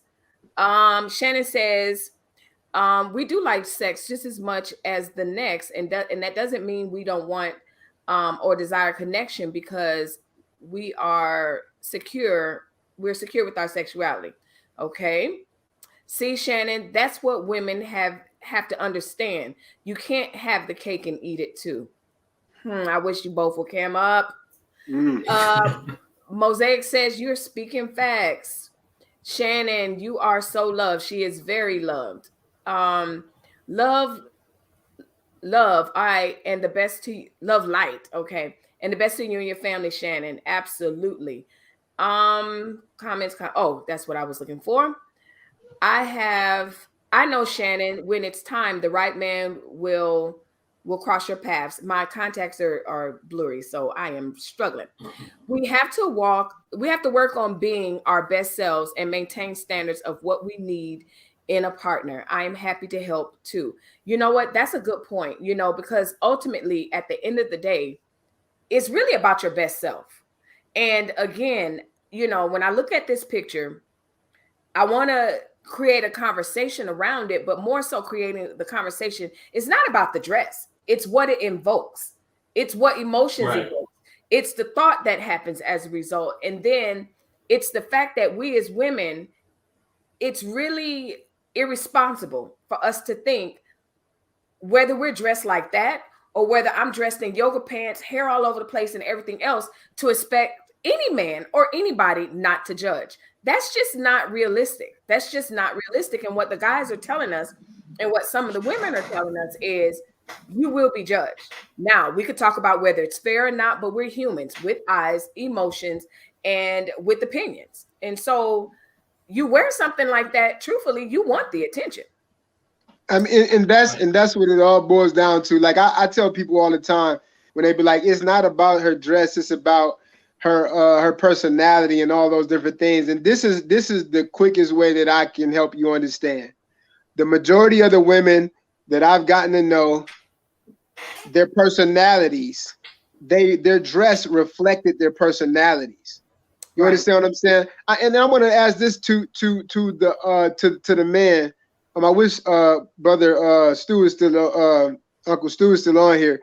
But have you ever had, like growing up, have you ever, because I'm a very protective man, you know what I mean? I protect the women around me, you know what I'm saying? I've always been overprotective, right? But so when I see a woman that I'm decently cool with, I don't even gotta be real cool with her. If she in a room full of sharks and I know that she don't need to be there, I'm protecting her. I'm like, look, bro, listen, sis, you don't need to be here. I got sisters, young girls that was in college and they came out to the bar and stuff that we was at, and I'll be like, nah, you ain't supposed to be up in here. You know what I'm saying? Because I know that's not how you are. But question. The other women, I wasn't saying that to. Right. Because I felt like that was for the streets. You know what I'm saying? Like, go ahead. I'm sorry. Quick question. No, you're fine. You're fine. It's you know, it kind of slaps, not in a bad way, because I'm not for the streets, but it kind of slaps because that term is so in your face. That I love that term because it's just right where it's at. You for the streets. Mm-hmm. But it can also be offensive, and I'm not offended by it. But like I said, it just slaps because it jars me, because I want the women to see that there's some validity to that statement. She's for the street. It's just as valid as we say, you know what? He's a dog. Men don't like that statement. Most men don't want to be called a dog. But to say she's for the streets, that carries just as much weight. And so I wanted to have a rapid fire question, answer 30 seconds or less.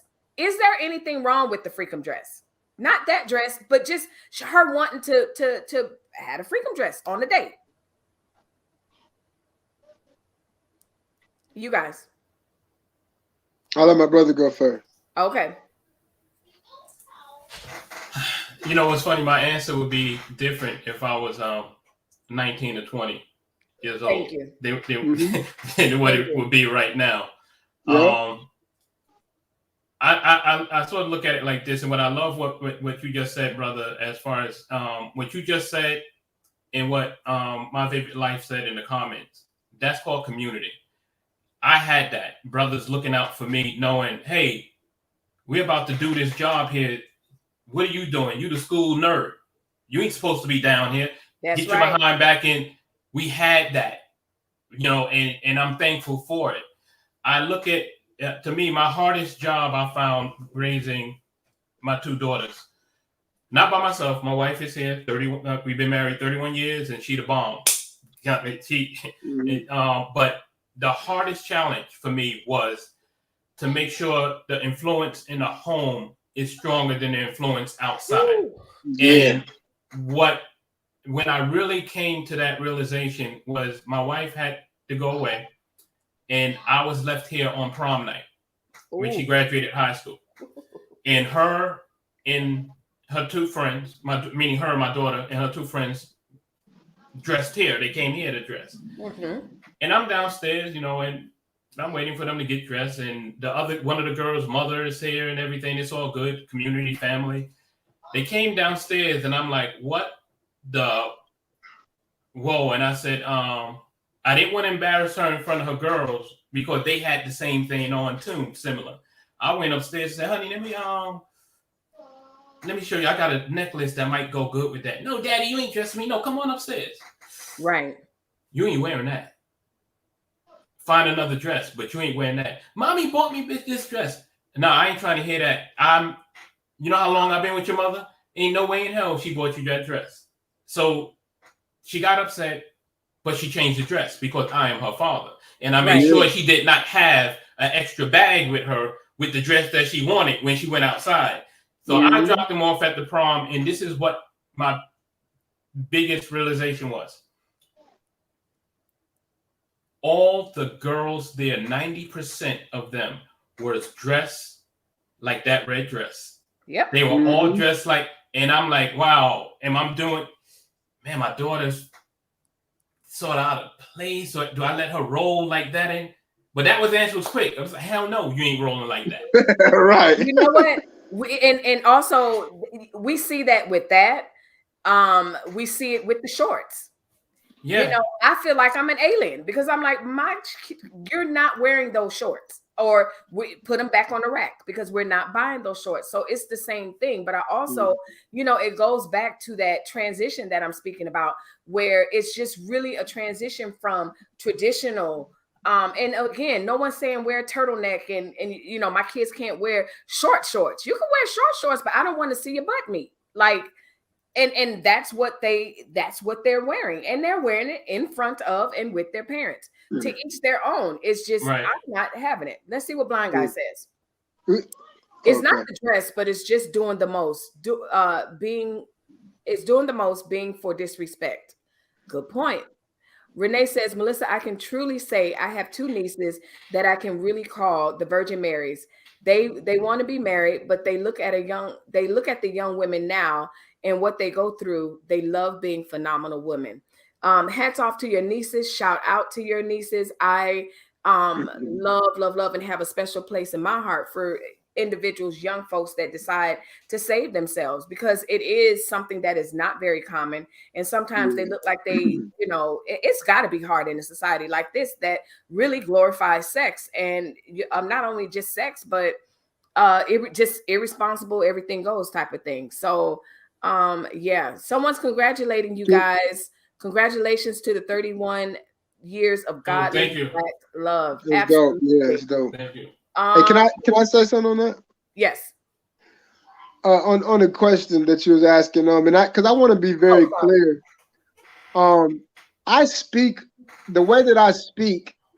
I'm not speaking from a standpoint of saying, you know, she for the street, she don't deserve protection and all of that stuff. Because but I want to make a point though. Yeah. Because one of the things that I had to work on in myself is because I always had the mentality like, if you showed me that you were this is the way I would treat you. You know what I'm saying? As a child of the Most High, I believe she's a child of the Most High too, and I still got to have a certain amount of grace and respect. Absolutely. And so, when I'm saying she for the streets, and I wasn't trying to protect her, I was trying to protect the one that's not. I still, because it's this that I know that me trying to protect you is not going to get anywhere, and I can't protect them all. You know what I'm saying?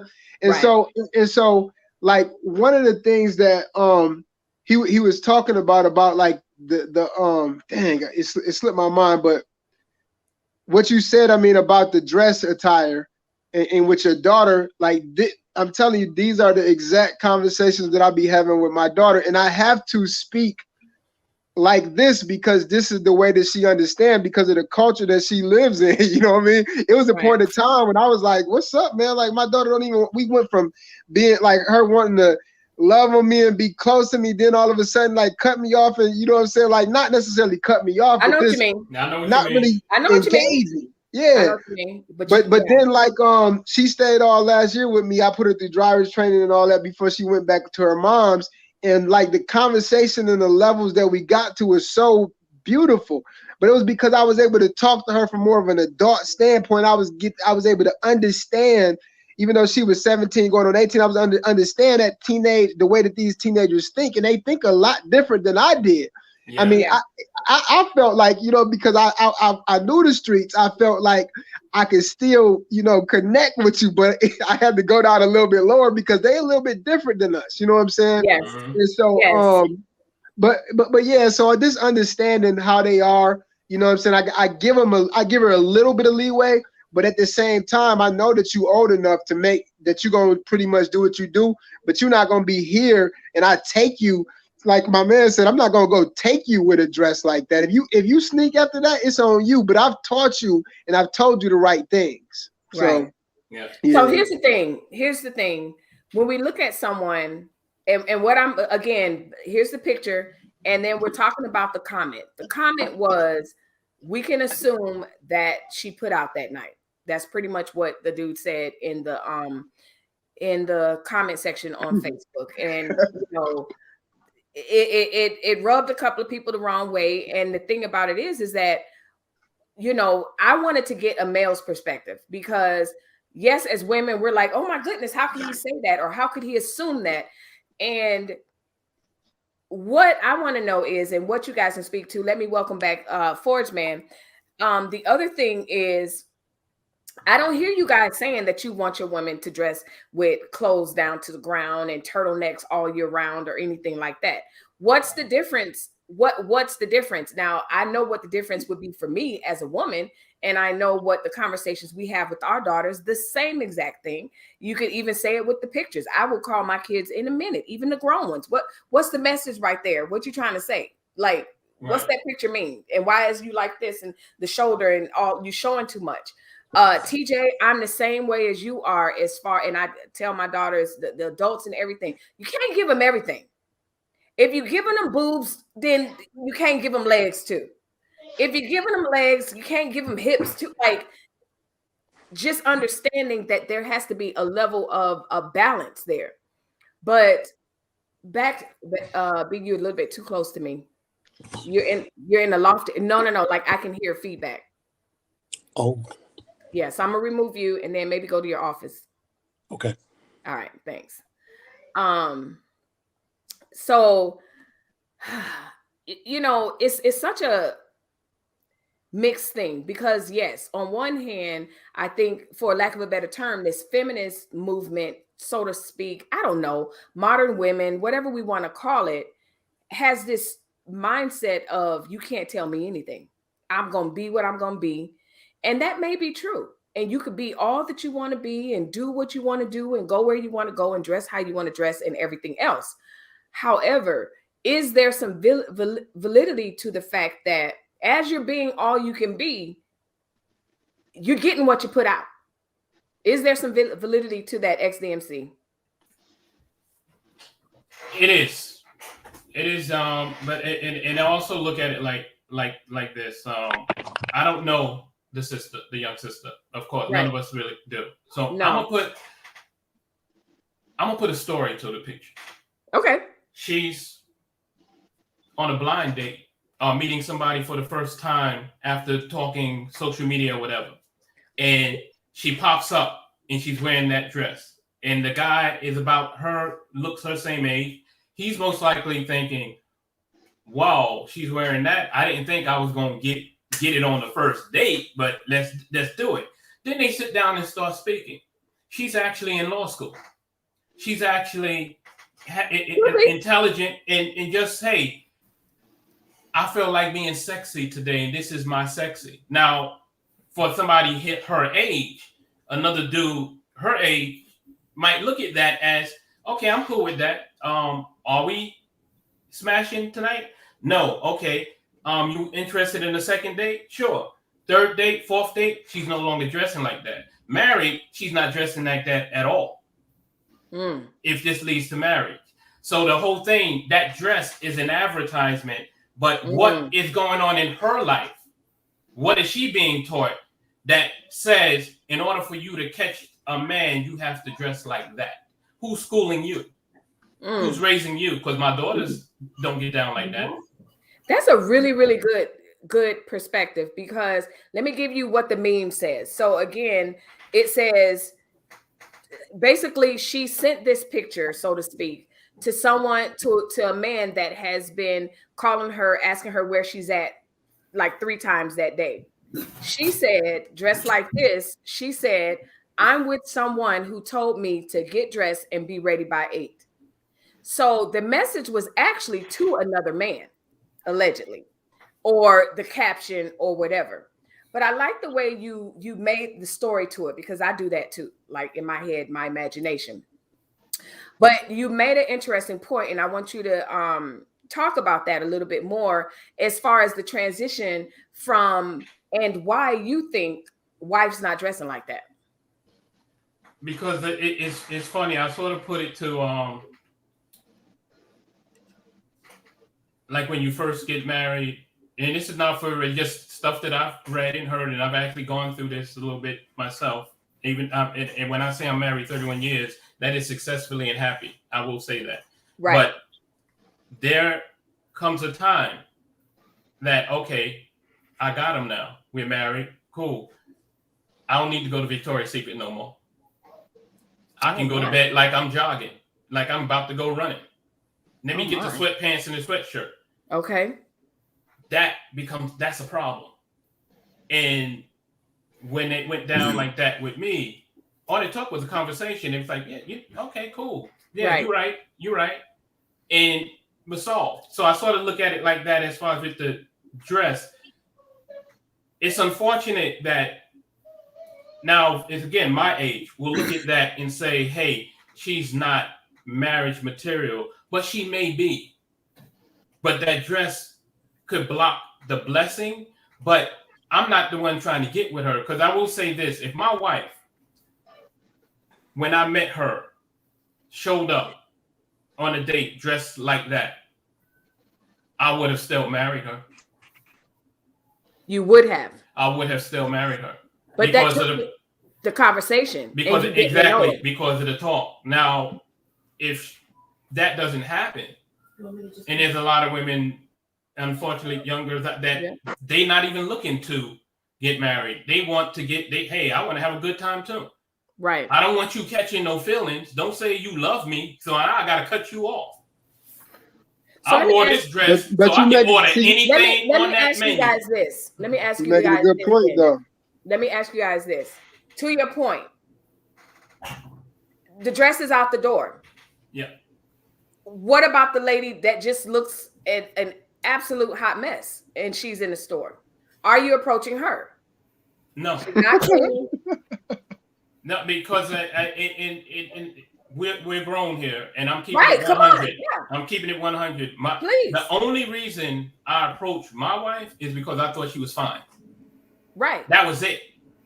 And then when we started to talk, I said, wow, women like this exist?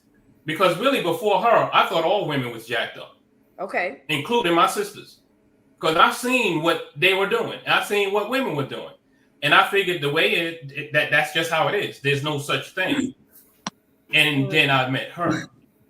And I'm like, okay, I'm going for this. Right. I'm going. But the beauty factor, the physical attraction for me had to be there first. Okay. And I'm just keeping it 100. All right. Blind Guy says, I approve that message by XDMC. We friends are sticking together. That's right.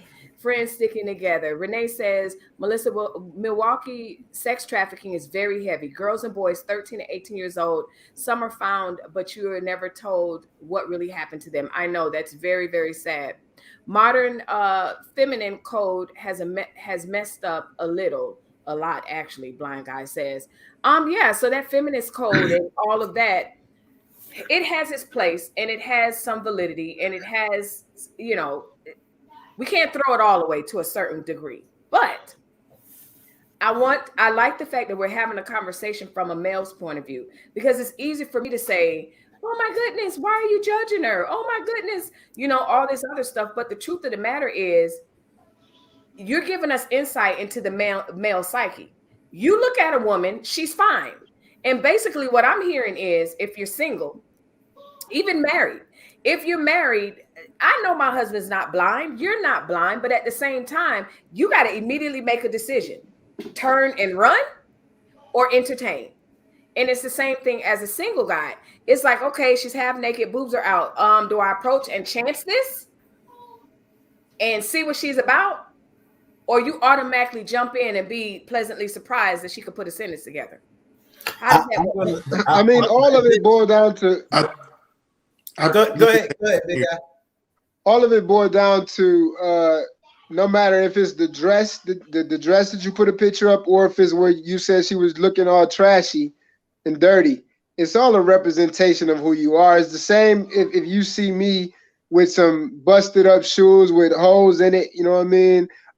My t-shirt neck hanging all the way down here, and you know what I'm saying, you gonna be like, oh no, you know what I'm saying? I mean, it's just the same thing. Is this how you represent yourself? And if you represent yourself trashy, no matter which if it's down here trashy or if it's half naked trashy, you're going to automatically have people going to automatically judge you some kind of way. You know what I mean? Some men want that, but you know, again, it's really usually they want it for fun. You know what I mean? Like, and so Okay. when he was saying that, you That know, was my next those question.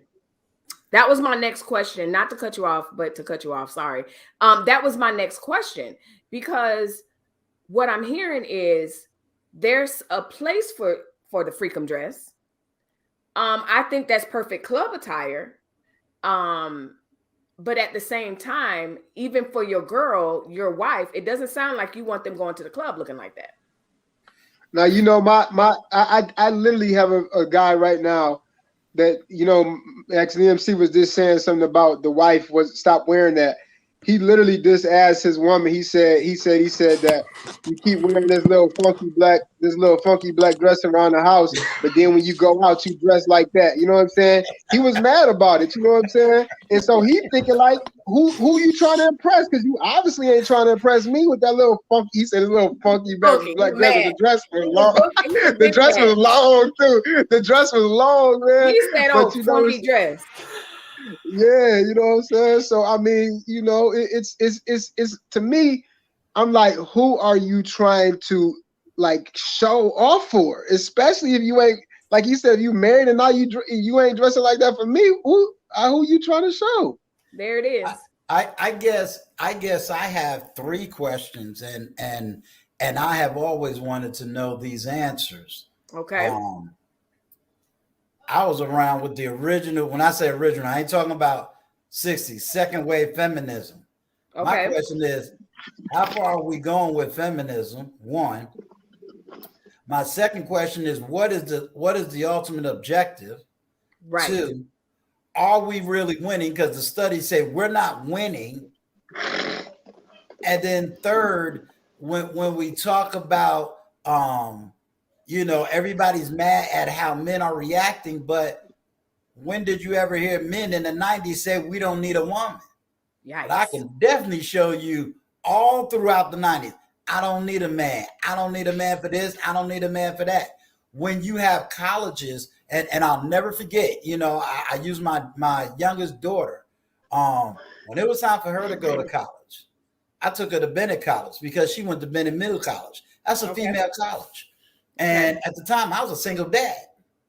Well, I took her to Bennett College because she wanted to go to HBCU. I figured, okay, it's a black college, it's a woman college, she get all the woman stuff.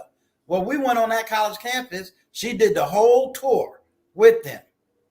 When we came out, I you know, they talked to the parents. I said, okay, I'm ready to sign whatever paper she want me to sign. My daughter said, I don't want to go to Bennett College. I said, well, why not? She said, Daddy, everything they talked about was men and what men and all the male issues. She said, that's not you.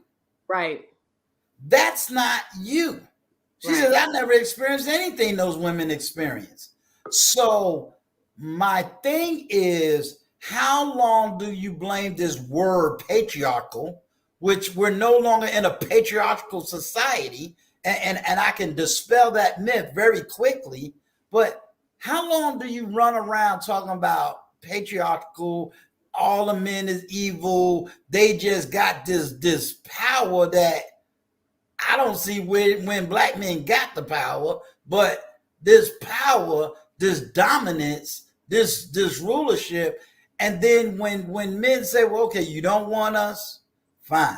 You don't want to smile when we come to the store, fine. You don't want to do this, fine. How long is a man supposed to put up with that before he says, you know what? Oh, Sarah Lee over here looking good. Oh, Rodriguez over here looking good. Oh, I'm online. I can go overseas. I've been in the military. If back in the 90s, when I went overseas and felt a whole different, I mean, I tell anybody, my mind was blown by how I was treated overseas. This is in the 90s. But I used to hear black men talking about it back during World War II. Yeah. How they was treated. And then when we come home and we say, hey, black women, they acting like this over here. It's absolutely crazy. And Yeah. I don't know where it's coming from. I don't know all the, it's like, okay, all of you women being hurt, all of you women got this. No, let me jump in. No, all women are not being hurt. All women are not he woman man hater club. I can't, and you won't find that topic in that conversation over here. Right. As I said before, the thing about it is that going back to the topic, you're absolutely right. And I like the fact that we're hearing the conversation not just from a female's perspective, because again, as females, we're like, you know what, let us dress the way we want to dress. And we're allowed to dress what we're allowed to dress as. We're allowed to bring out that freakum dress and all of that. But what I hear in the conversation is absolutely no woman deserves to be assaulted or anything. So again, I said that disclaimer earlier in the conversation. But the other part about that is what I hear you guys saying is, although that may be true, you can wear what you want to wear, but don't be surprised that you're being judged the way you're being judged. Hold on a second. If you're liking my channel, make sure you hit the like button, subscribe to this channel, and don't forget to hit the notification bell. Right now, do it. Right now, do it. So if you are joining in the conversation, or you following along, or you're catching a replay, make sure you leave a comment, like this video. This is a really, really interesting topic. I did not expect it to explode as well as it is. And when I say explode, I just really didn't expect to have three guys on the panel ready to be brave enough to talk about their stance, because I do believe that we're living in a society where I'm gonna just say it. I think the men are getting mixed signals and the women are getting mixed signals, and there's just kind of like a conflict of what the standards are. And so that's why we wanted to have this conversation, to allow women, yes, to have the freedom to wear whatever they want to wear, but then also to understand that there can be some messages that you may not want to put out that's related to how you dress. And that's what I'm hearing. So let's welcome Blessed Reborn Spirit. Hey, hey, hey. Adrian says, it's okay to import a wife if that's what you want. If that's what you want. Absolutely. Tell Adrian. We want. I love my Adrian Nash. Miss Nash, I'm still rooting for the sisters, homegirl. I was just showing an example, but I'm still for the sisters. Okay, I'm holding it down for the sisters. Everyone has their preference. I tell y'all that. But I love my Black husband, but at the same time, I love my white son-in-law. So right. I say that because I try to get people to understand, at least from my platform. My platform is to empower men and get women to understand the man they love and want to be with. Right. And, a lot of times if you talk about overseas situation, then your message is totally dismissed. If you sit around, you say certain things, people will sort of overlook what you're really saying. Right. They want to attack the messenger and not really listen to the message. Not to cut you off, but my husband had the same experience. He's retired military. Also, well, I don't know if he retired, but anyway, he's retired military, and he spoke about that. He would to see a Black man, a nice looking Black man, and especially to be tall, and because a lot of times in those countries, those guys are short or whatever. And even when we lived in Hawaii, like it was like, wow, Black men, So Schofield Barracks. Yes, Schofield. We were there almost. We Field Artillery. I'm Field Artillery also. So we were there. So I understand what you're saying as far as that's concerned. I don't think that you're trying to be divisive or anything like that. I just like to put out I like to just make sure that it's understood. I love my Black husband and everybody else, but at the same time, I don't want to seclude all love. People do what they want to do. And I know that that's what you were doing too. So if you're just joining in, my friends, we are discussing this dress, but not necessarily the dress. Okay. Because I think we can all agree there's a time and a place. She's out there though. There's a lot. There's a lot. And I have to admit, if I saw somebody walking with that dress, I'm not going to think, let me find out if she's a nurse, or I hope she can,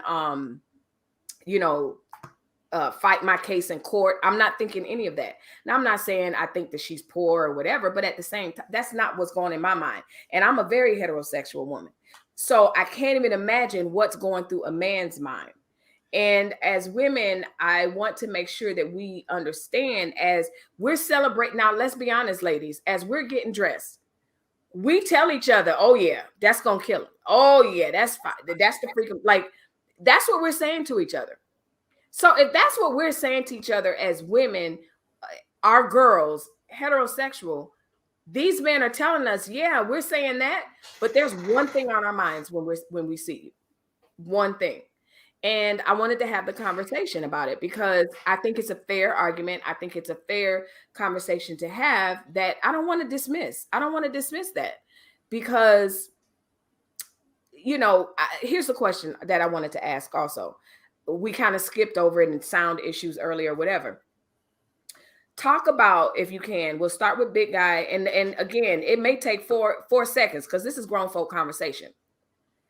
Do we women even, are we even being dismissive of the physiological stuff that happens when you see somebody dressed like that?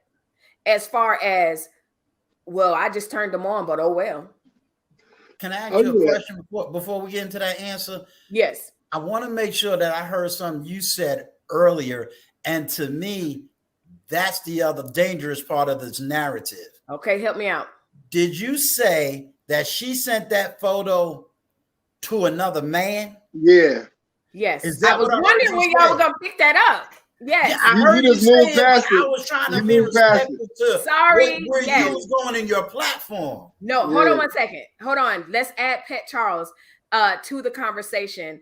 Hey, Pet Charles. I don't believe I've ever met you, but hey. Pet Charles following me around. I ain't mad at you. Tell your husband to get on too. I wanted to hear him. I know. I'm a texter. I saw Melissa on another. I can't remember which one it was. Probably Mrs. We I saw listen. you on your channel, and I saw you on live, and I just finished doing some stuff at my desk, and I said, let me come across and see the topic. Yes. And I noticed this fantabulous woman in that red dress. Oh my goodness! And that's why he clicked on. You know, that's why he clicked on, right? You know what the first thing I thought about when I saw that woman in that dress? I know you guys will never believe what it is, so I'm just going to say it right out. Remember that school teacher in Atlanta who was wearing a dress almost similar to that? Yeah, it caused a big, it went viral on the internet. She was a school teacher who wore a dress similar to that. The only difference is, you know, the top part, the breast wasn't showing, but it's just as tight, just as voluptuous. And I think she got suspended from the school or something like that. And people were actually up in arms about it. And the issue was she should have felt. Well, did she wear the dress to teach at the school? Yeah, she was teaching children. I think I can't. Yeah, she was a kindergarten teacher. I'm just telling you. Look, yes, I know. I didn't make it up. I saw it, and that's what I thought of immediately. So, Adrian says, and then answer that question about. We'll finish the conversation about. Yes, she sent it to a man. Adrian says women and men should choose the best partner to partner with for them, and maybe that looks like an imported mate. Hey, choose you whatever you want. I can't wear that dress. Child, listen. Anyway. So the premise of the meme. I love the dress. You love the dress. Yeah, I bet you do. I love it too for where I mean at home or something. Yeah, no. So the premise of it is basically 90-90 boo-boo to the guy that was calling her all day 3 times. Mm-hmm. So the guy calling her 3 times, the caption says, what you doing or where you're at. And she said in the captions, he's called me 3 times today. She said, I'm with the guy that told me to get dressed and be ready by 8 or whatever. Yeah, she was trying to make him jealous. And I'm going to tell you something. In today's world, that's the wrong thing to do. Because right there, some guys ain't got it. You know, I mean, just be honest. Some guys ain't got it. And then if you push a man emotion, you know, men got emotions too. And you sit there and you can make a sane man go insane. and an innocent man can die behind some foolish stuff Yeah. that you doing. Well, he needs to That's be. a whole nother He story. definitely needs to control his behavior and stuff. But I absolutely understand what you're saying. She just did it to antagonize the guy. When you Right. look at the caption and what she wore the dress for, and that was the messaging. I'm not with you. I'm with someone else who told me to get ready and be ready by 6 or 8 or whatever. But again, back to, so you, who wanted to speak on that part? Big Eye, you But said. yeah, but I mean, even if you think about that right there, I mean, it says it all, because I put on this specifically to antagonize you because I know what this says. I know what this dress says. And this is the thing I ask women all the time, because I know y'all see these women on Instagram or anywhere, you know, spending so much time with the camera on their behinds, on their breasts. You know what I'm saying? Like it's all enticement. Like you can't tell me that you're not trying to do this. Listen, you know what I'm saying? I'm gonna tell you, as a woman, we know exactly what we're doing. Yeah. Okay? Just like y'all know what y'all doing. I'm not gonna even front or anything, and that's what I said before. Yeah. We have that freakum dress or whatever, and we're high-fiving each other at the house, and when, you know, clubbing days, if that's what you did, when everybody left, girl, what you wearing? You wearing that? Whatever. At home, getting dressed or whatever, and even take it to something not so provocative. You know what you're doing when you go into the interview. I'm gonna kill him with this suit, or I'm gonna kill him with this. Like, so to suggest that, oh, it's just a dress without a message is really dismissive, and it's not an honest conversation. And then the next one is, I do this for me. What you talking about? You looking in the background at your butt. Oh, girl, my butt getting big. I mean, come on. You doing it for you? You doing it because you know that there's people looking. Period. Like they always say that. Oh, I do this for me. You know what I'm saying? Then I mean, it's so much, man. Because I know. Yeah. I mean, had to be more than what you do in text. She wanted action, not small talk. Men will waste your time. So Shannon, you're proving their point. She wanted action, not small talk.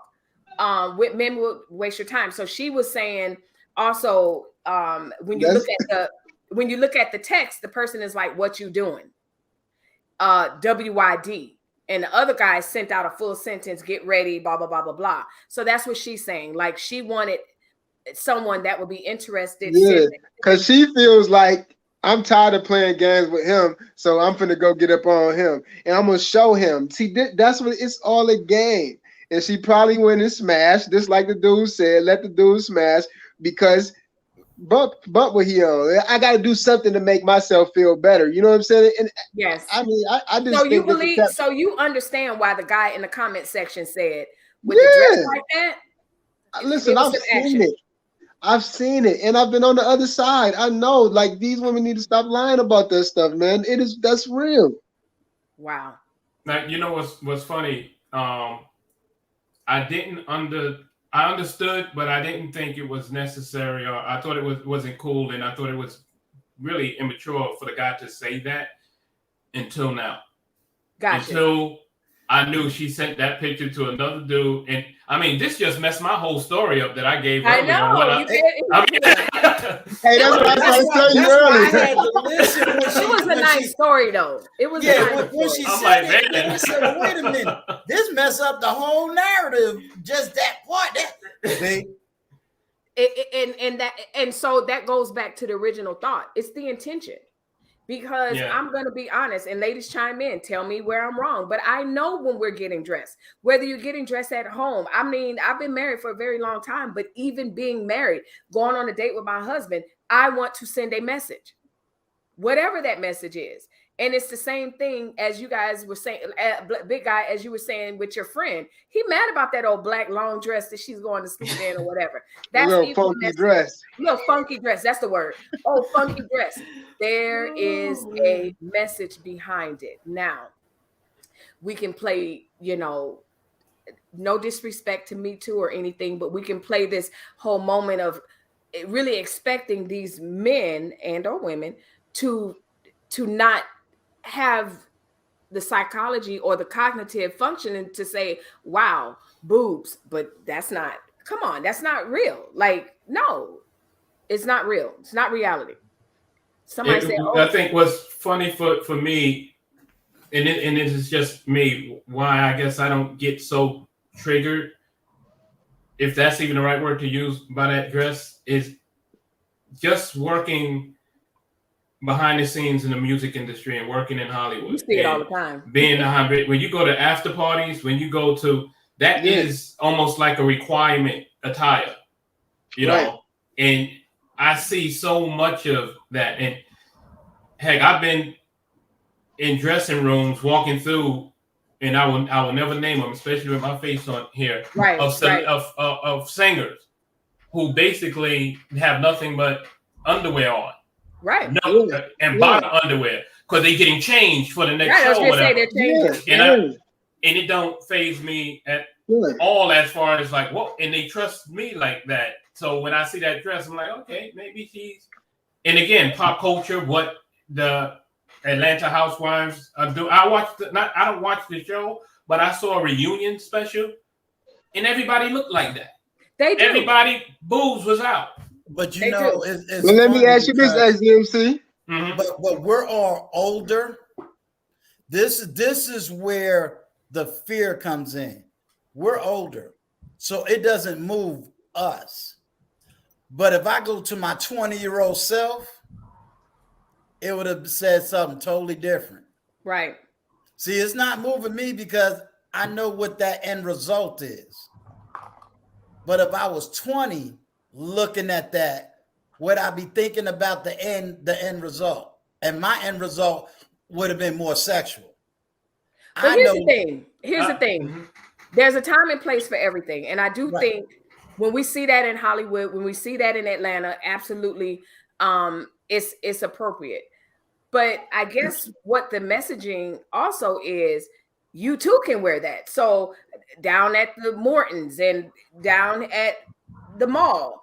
And so the reality is, yes, when they're entertained, you can speak to this, XDMC, half the time, those entertainers, their personal lives don't even reflect who they are on stage.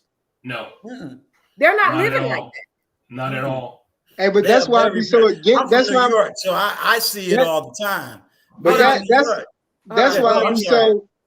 That's why I be so against the messaging of Hollywood, because it's just false and it's spreading a false narrative. Because here's the thing: what you just said, XDMC, those women were working, right, and they were working to be eye candy, right.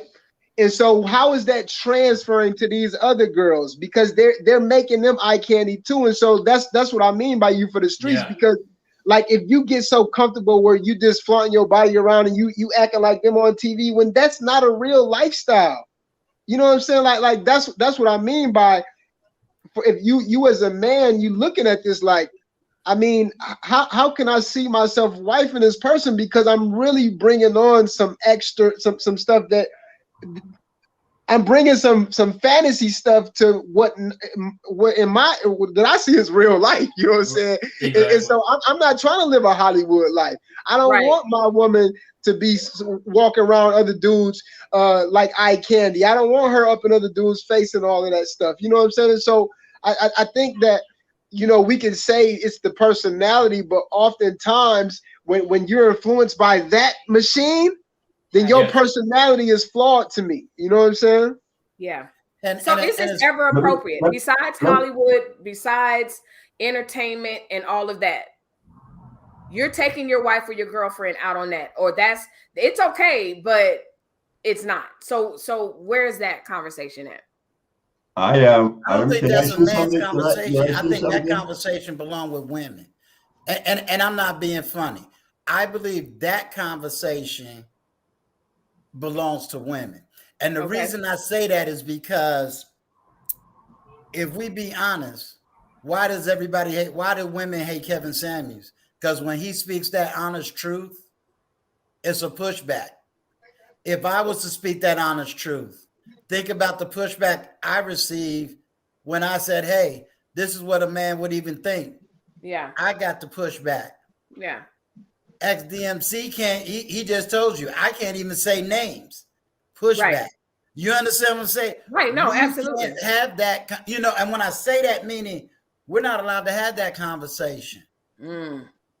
Gotcha. See, I can have that conversation with you because anybody can click, like, do whatever they want. You can't touch my money. You understand what I'm saying? You can't touch my money. You know, they can shut my Facebook page down. You can't touch my money.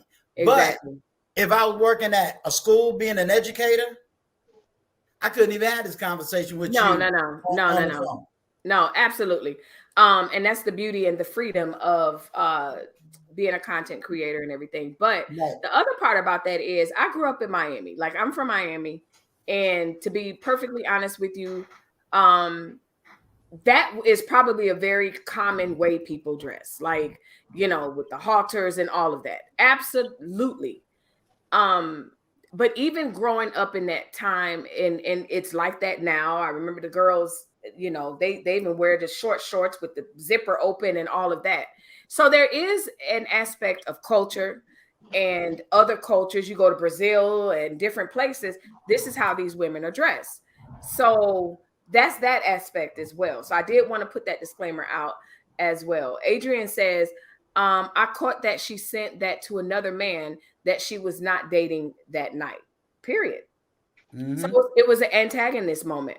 Right. We talked on Frank's channel about the physiques of women including me. I really can't wear that dress. Okay, that's that part too, because in talking about the daughters, in talking about our daughters and nieces and nephews and all of that, there are times where, you know, all of our daughters are shaped differently. Some more voluptuous than the other, the friends or whatever. So they're shopping and they really do think that they can wear what everybody else is wearing. This is a whole nother conversation. This dress will look completely different on somebody else, shaped completely different. And so that's why I didn't want to just dismiss the dress. The conversation really isn't about the dress. It's really about the attitude, the messaging behind it, and just really getting you guys' point of view of, you know, what do you think when you see that dress? What's the messaging? Are you playing with this? Are you wifing this? Well, that's a tough question. I heard Uncle Stu talking about what he would think when he was 20 years old. But you know what I'm thinking now in 2021? What? I have to ask myself, is that a woman or is that a man? Child. Well, you're in a whole nother subject now. Listen, hold on one second. If you're liking my channel, make sure you hit the like button, subscribe to this channel, and don't forget to hit the notification bell. Right now, do it. Listen, right now. That's the perfect time to put that in. Wasn't that right on time? I'm that serious. No, listen, they are trying to, and I think it's impossible, but what they putting Dave Chappelle to right now, I would just take that and move on to another question. We don't want nothing happening to your channel. Yeah. No, yeah. And that's the thing. I was gonna cover that, and I was like, nope, not even touching it. And on to the next. Sunshine Shishi is cracking up. Girl, your girl ain't crazy. There's a time and place for everything. I think so too. There's a time and place for everything. I put the hearts in very significant places. So just imagine there is more meat and stuff bulging out. And again, one of the comments under the Facebook post, the person said that, we're going to assume that he got some that night. And, you know, people were up in arms. They didn't like it. Melissa, you won't believe this. I have a picture of my niece with that dress on. I wish I can come on your live show to say she can dress like that because she's single and no kids. If that's your and that's your opinion, you know, I agree. You listen, you can wear what you want to wear, single, married, whatever. That's between you and your husband or you as a single person. The conversation that I'm having is be aware as you're wearing that. Don't be surprised if perhaps you're getting more Pookies and Ray Rays after you versus somebody who has some quality about themselves. Now, that doesn't mean that somebody who doesn't have quality, high value, whatever you want to call them, high earners or whatever, won't come after you. That's not what I'm saying. I'm just having a conversation, and it was kind of proven with a lot of the conversation that we've had with the women commenting that, you know, they're tracking the Pookies and Ray Rays and stuff like that. One thing, let me share this. One thing that I found as I was researching for this article that brought up a good point. I am a science buff, psychology buff, and so I was looking in a medical journal for research. And one thing and one aspect that we are not considering, and I want to bring up this point, is alcohol's effect on sexual perception. So again, we're not talking about being assaulted and accepting any of that. But when are we as women, are we as men, when we're going out on dates as single people, are you considering as you're drinking what that perception is, as far as how you're coming off? So this study examines alcohol's effects on sexual judgments based on both alcohol and misconceptions. So basically, you have on this dress, he was sober and everything was okay. But as you guys are drinking and tossing it up, his perception gets warped, your perception gets warped. Can that be a problem as well? Absolutely. And I'm going to be bold in this. Studied this in the military, so I knew this over 25 years ago. Nice. But it is something that we're talking about, quote unquote, within the manosphere. Okay. Stop drinking and dealing with these chicks, because it's coming to bite men in the behind. Wow. What Me Too movement got a lot of men in fear. Wow. Because now you got to think, who was I with 20 years ago that now may come after me 20 years later? Wow. There used to be this meme. This is long before Bill Cosby. I forgot who it was, but it was running around on Facebook. And it said, please forgive me if I hurt you in the third grade. I did not mean it. And everybody did not understand. Yeah, the meme was joke, but it was very, very, very serious. Yeah. So, you know, there's a lot of stuff that and again, if women don't understand this stuff is dangerous. Yeah. Men are losing their jobs, their careers, it's too much. Their name, everything. Yeah. Right. It's too much. And they don't understand, you know, like some women say, well, why a man won't even say hi to me? Because it's too much. You putting a man in so much fear that it's like, I don't want to even say hi to him. I ain't even gonna open up the door because I don't know what you're gonna do. When they're at work, they don't want to even look at you.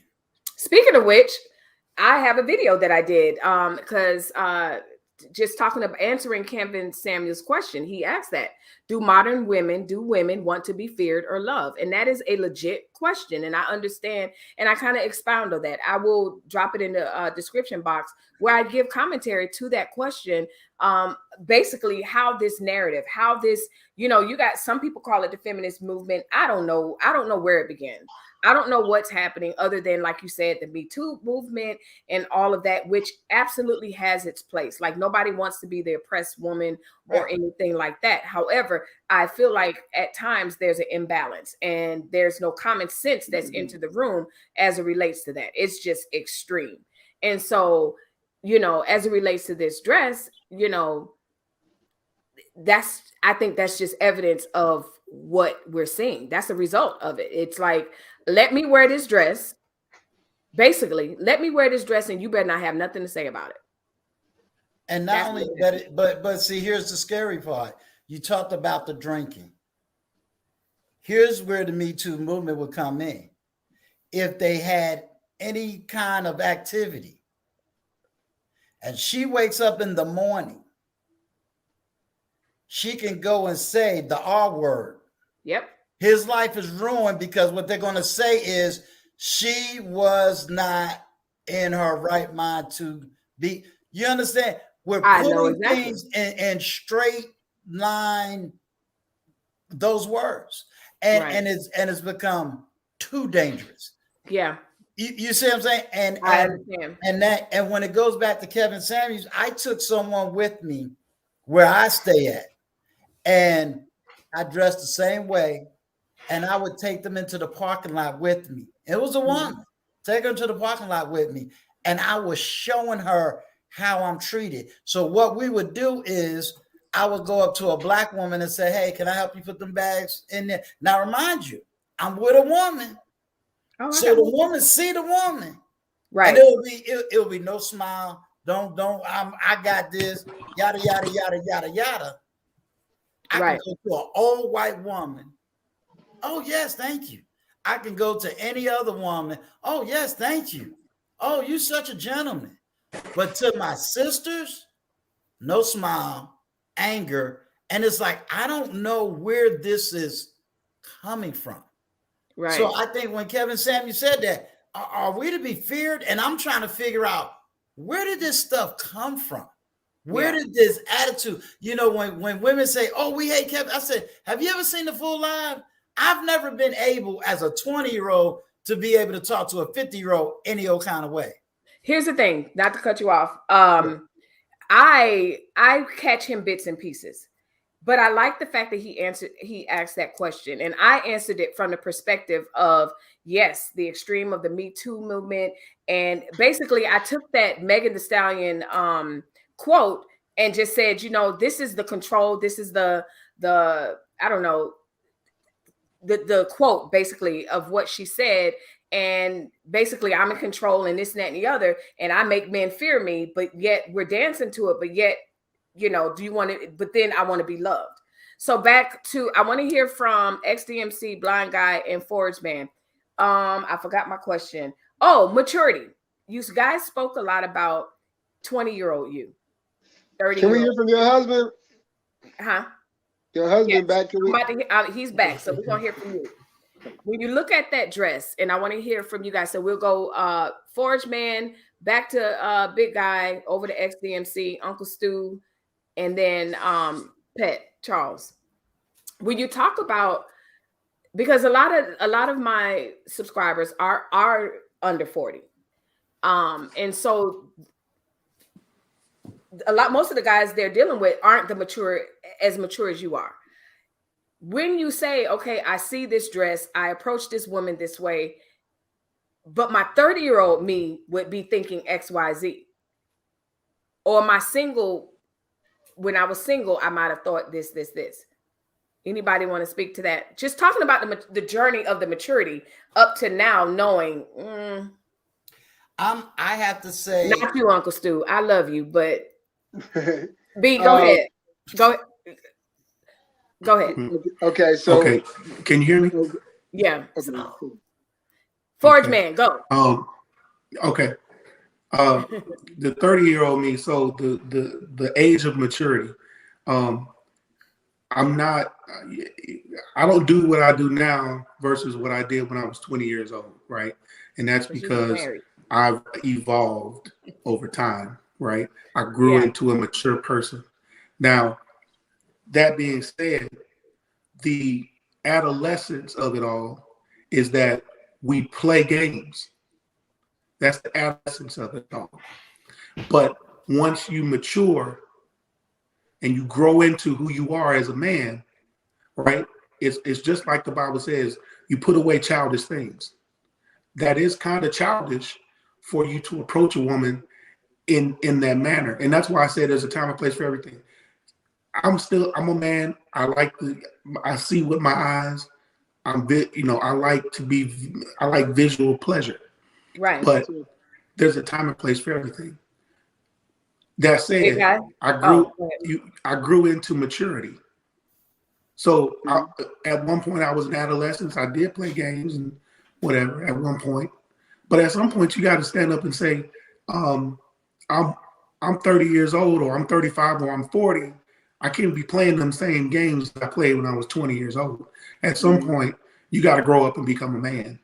And that's the problem with some of the men in our society, is that they haven't learned to grow up and become a man. Exactly. They still want to be kids. You cannot be a kid. Listen, life hurts sometimes. Mm-hmm. You got to take the blows just like everybody else, but you got to learn how to roll with the punches. And that means when you do that, you're becoming a man, not a child anymore. And I don't think women want a child. I don't think women want a child. They want a man. So let me stop right there. Let some of the other brothers chime in on that. Okay. I'm waving. Corey, you can't see, but I know you guys are listening. I'm waving my yellow sticky note.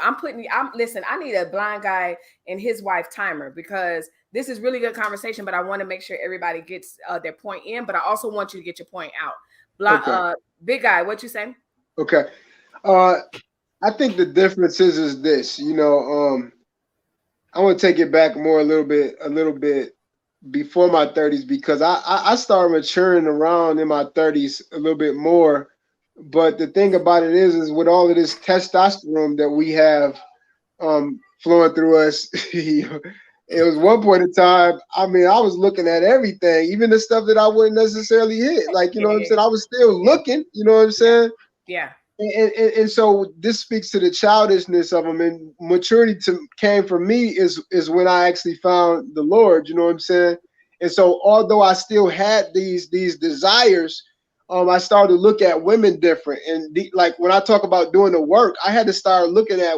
I'm like, how can I be perfectly fine with my sister, but just like they say with a friend, if she ain't no relation to me, I mean I could look at you like that, you know what I'm saying? Right. And so I had to start looking at women from a more, on a certain level of respect, you know what I mean? And so I had to train myself, you know what I mean?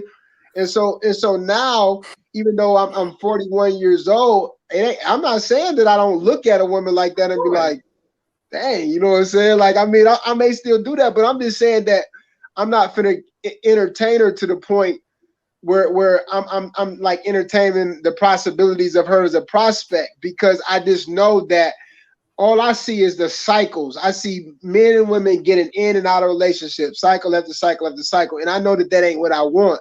And so I got enough maturity in me to say right off the bat that this is probably not gonna work out.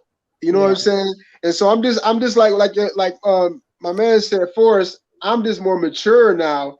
So I don't allow myself to go there, and I don't set myself up for failure. It's not even just for the Me Too movement, because I've been stopped doing stuff. I had some experiences where me and my homeboys could have got jammed up because of a lie. You know what I'm saying? And so I've been stopped putting myself in situations where it could be detrimental to myself, because I love me. I don't want to be behind no bars or none of that. But I don't want you to wave the thing, so I'm gonna pass it off to somebody else. Okay. Blind guy says, I want to hear from the husband and the Caribbean brother. Most women can't and shouldn't wear that dress, including her in the picture. But I understand with your physique, you'll have me crashing cars, seeing if you'll topple out. Adrian Nash. So she's talking to Adrian, ex-DMC, talking about that maturity and how did that look as far as in that journey from looking at her as some, and not just her, just women in general, but going from playing games to that's a respectful situation.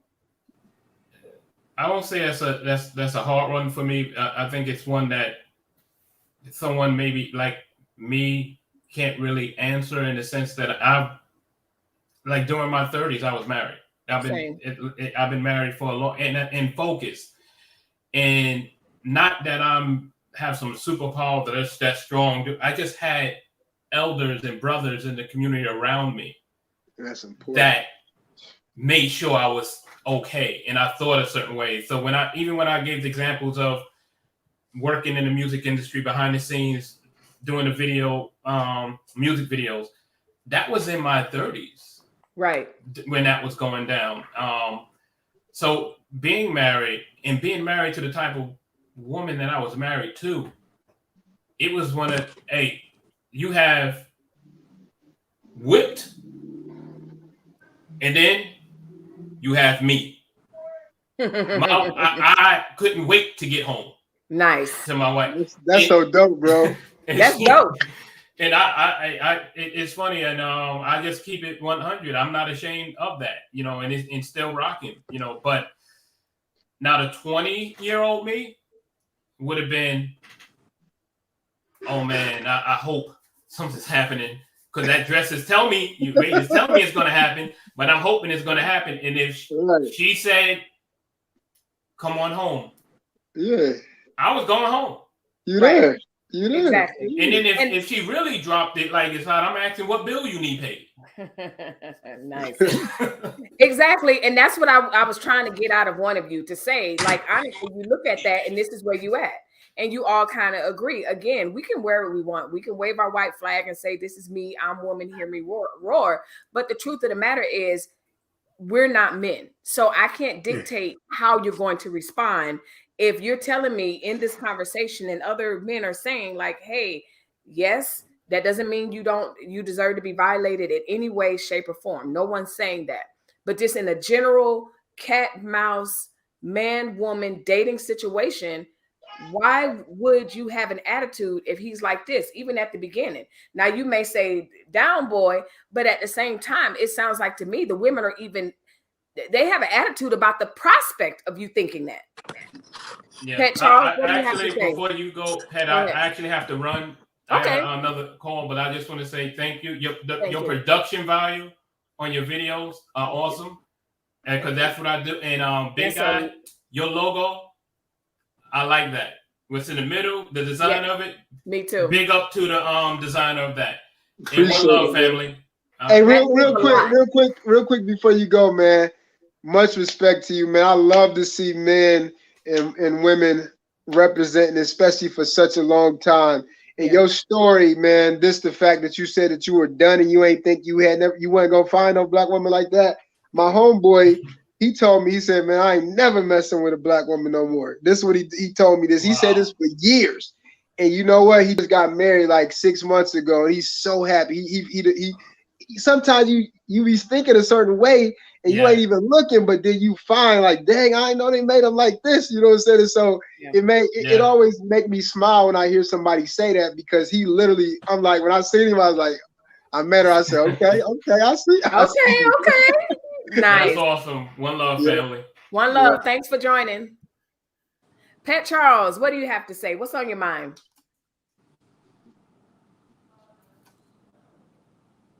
We can't hear you. Can't hear you. Sound. We can't hear you, man. Your mic is muted. I didn't mute you.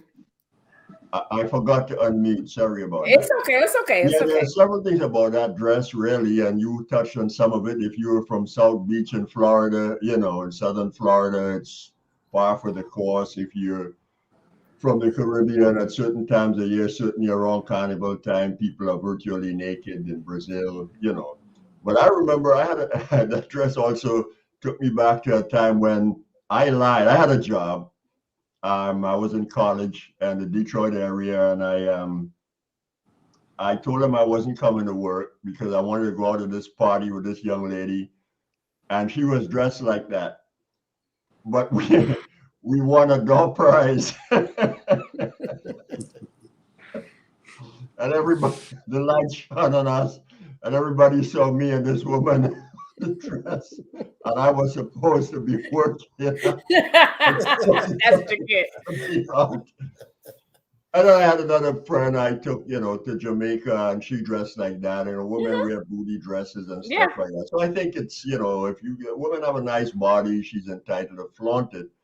I think now, though, you got to realize that if I'm going to go to a club, I probably wouldn't want, the woman I'm with to be dressed too revealing like that. Because as soon as I get up, to go to the room, some guy come at the table, and you're going to think about security issues as well with situations like that. Because again, even like you said, you mix that, put alcohol in it, some fool comes up in her face, and you as a man got to, a defender, and you don't know which way that can go. So that's another unforeseen thing with some of those dresses. But as a general rule, I don't have a problem with it. And I hear the accent. I hear the accent. So and as I'm thinking through it, there is some validity to it. There's a time and place for everything. And when I think about it, because my mind is going to Miami. You're going to see that on every other corner and everything, but not every other corner, but on walking the strip, Vegas over here. So there is a time and place for everything. I think for me, here's my issue with it. It's the lack of accepting or even acknowledging or admitting that you're wearing it for some sort of attention. Now, that doesn't mean it's negative or bad or whatever, but if you're going to put that on, people are going to look at you. So why are you then in turn got an attitude because somebody's looking at you? That's my issue. Like, everybody's going to be like, dang, so. Well, let me just touch on that a little bit. I'm currently in Europe, and that's not the case here. That's not the case here. You go to Milan, which is one of the fashion capitals in the world, and it'll be a culture shock to you. Every woman dressed to the hilt. That's why it's one of the fashion capitals of the world. Whether she's 80 years old or not, everybody comes out there sharp. You go to Paris, you go to places like that, everybody's sharp. And one thing about French women, oh my goodness, they're killing you with lingerie. If you were dating a French woman, oh my God, she's gonna run lingerie stuff on you. So again, ironically enough, they tried to bring Me Too to France, and the French woman rejected it. I don't know if you remember that. They tried to bring it, and I think Brigitte Bardot, one of the so-called former, she's old now, probably 70s or whatever, so-called sex symbol back in the day. And the French woman said, look, we know that men gonna react a certain way. And if a man is interested in you, he's got a right to, to let you know what we, of course, he doesn't have a right to persist, but just because a man show interest in you in and of itself, is not sufficient reason to go Me Too on him. If he's persistent in such a way that, he doesn't want to take no for an answer, then you got to deal with him. But in and of itself, it's not a problem.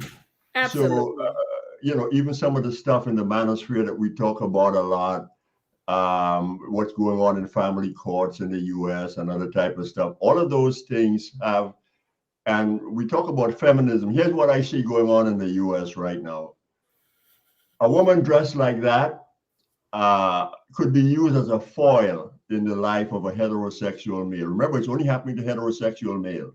And what the Gloria Allreds of the world are doing, these feminists, is they're using the Me Too movement as a means of wealth transfer from wealthy men to women. And I don't know if many people remember what happened in the Cosby case, and I was shocked by it. Remember that she told Cosby early on, you better get $100 million set aside. Do you remember that when Gloria Allred said that?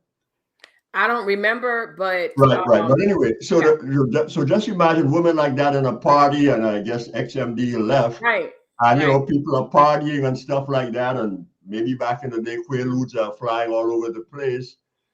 This stuff happened, and 40 years later, this stuff comes up. But now insurance companies are paying off these people. So, like, if R. Kelly has certain type of insurance, the insurance companies will pay some of these women. So, one of the questions you ask is, do women want to be fed or loved?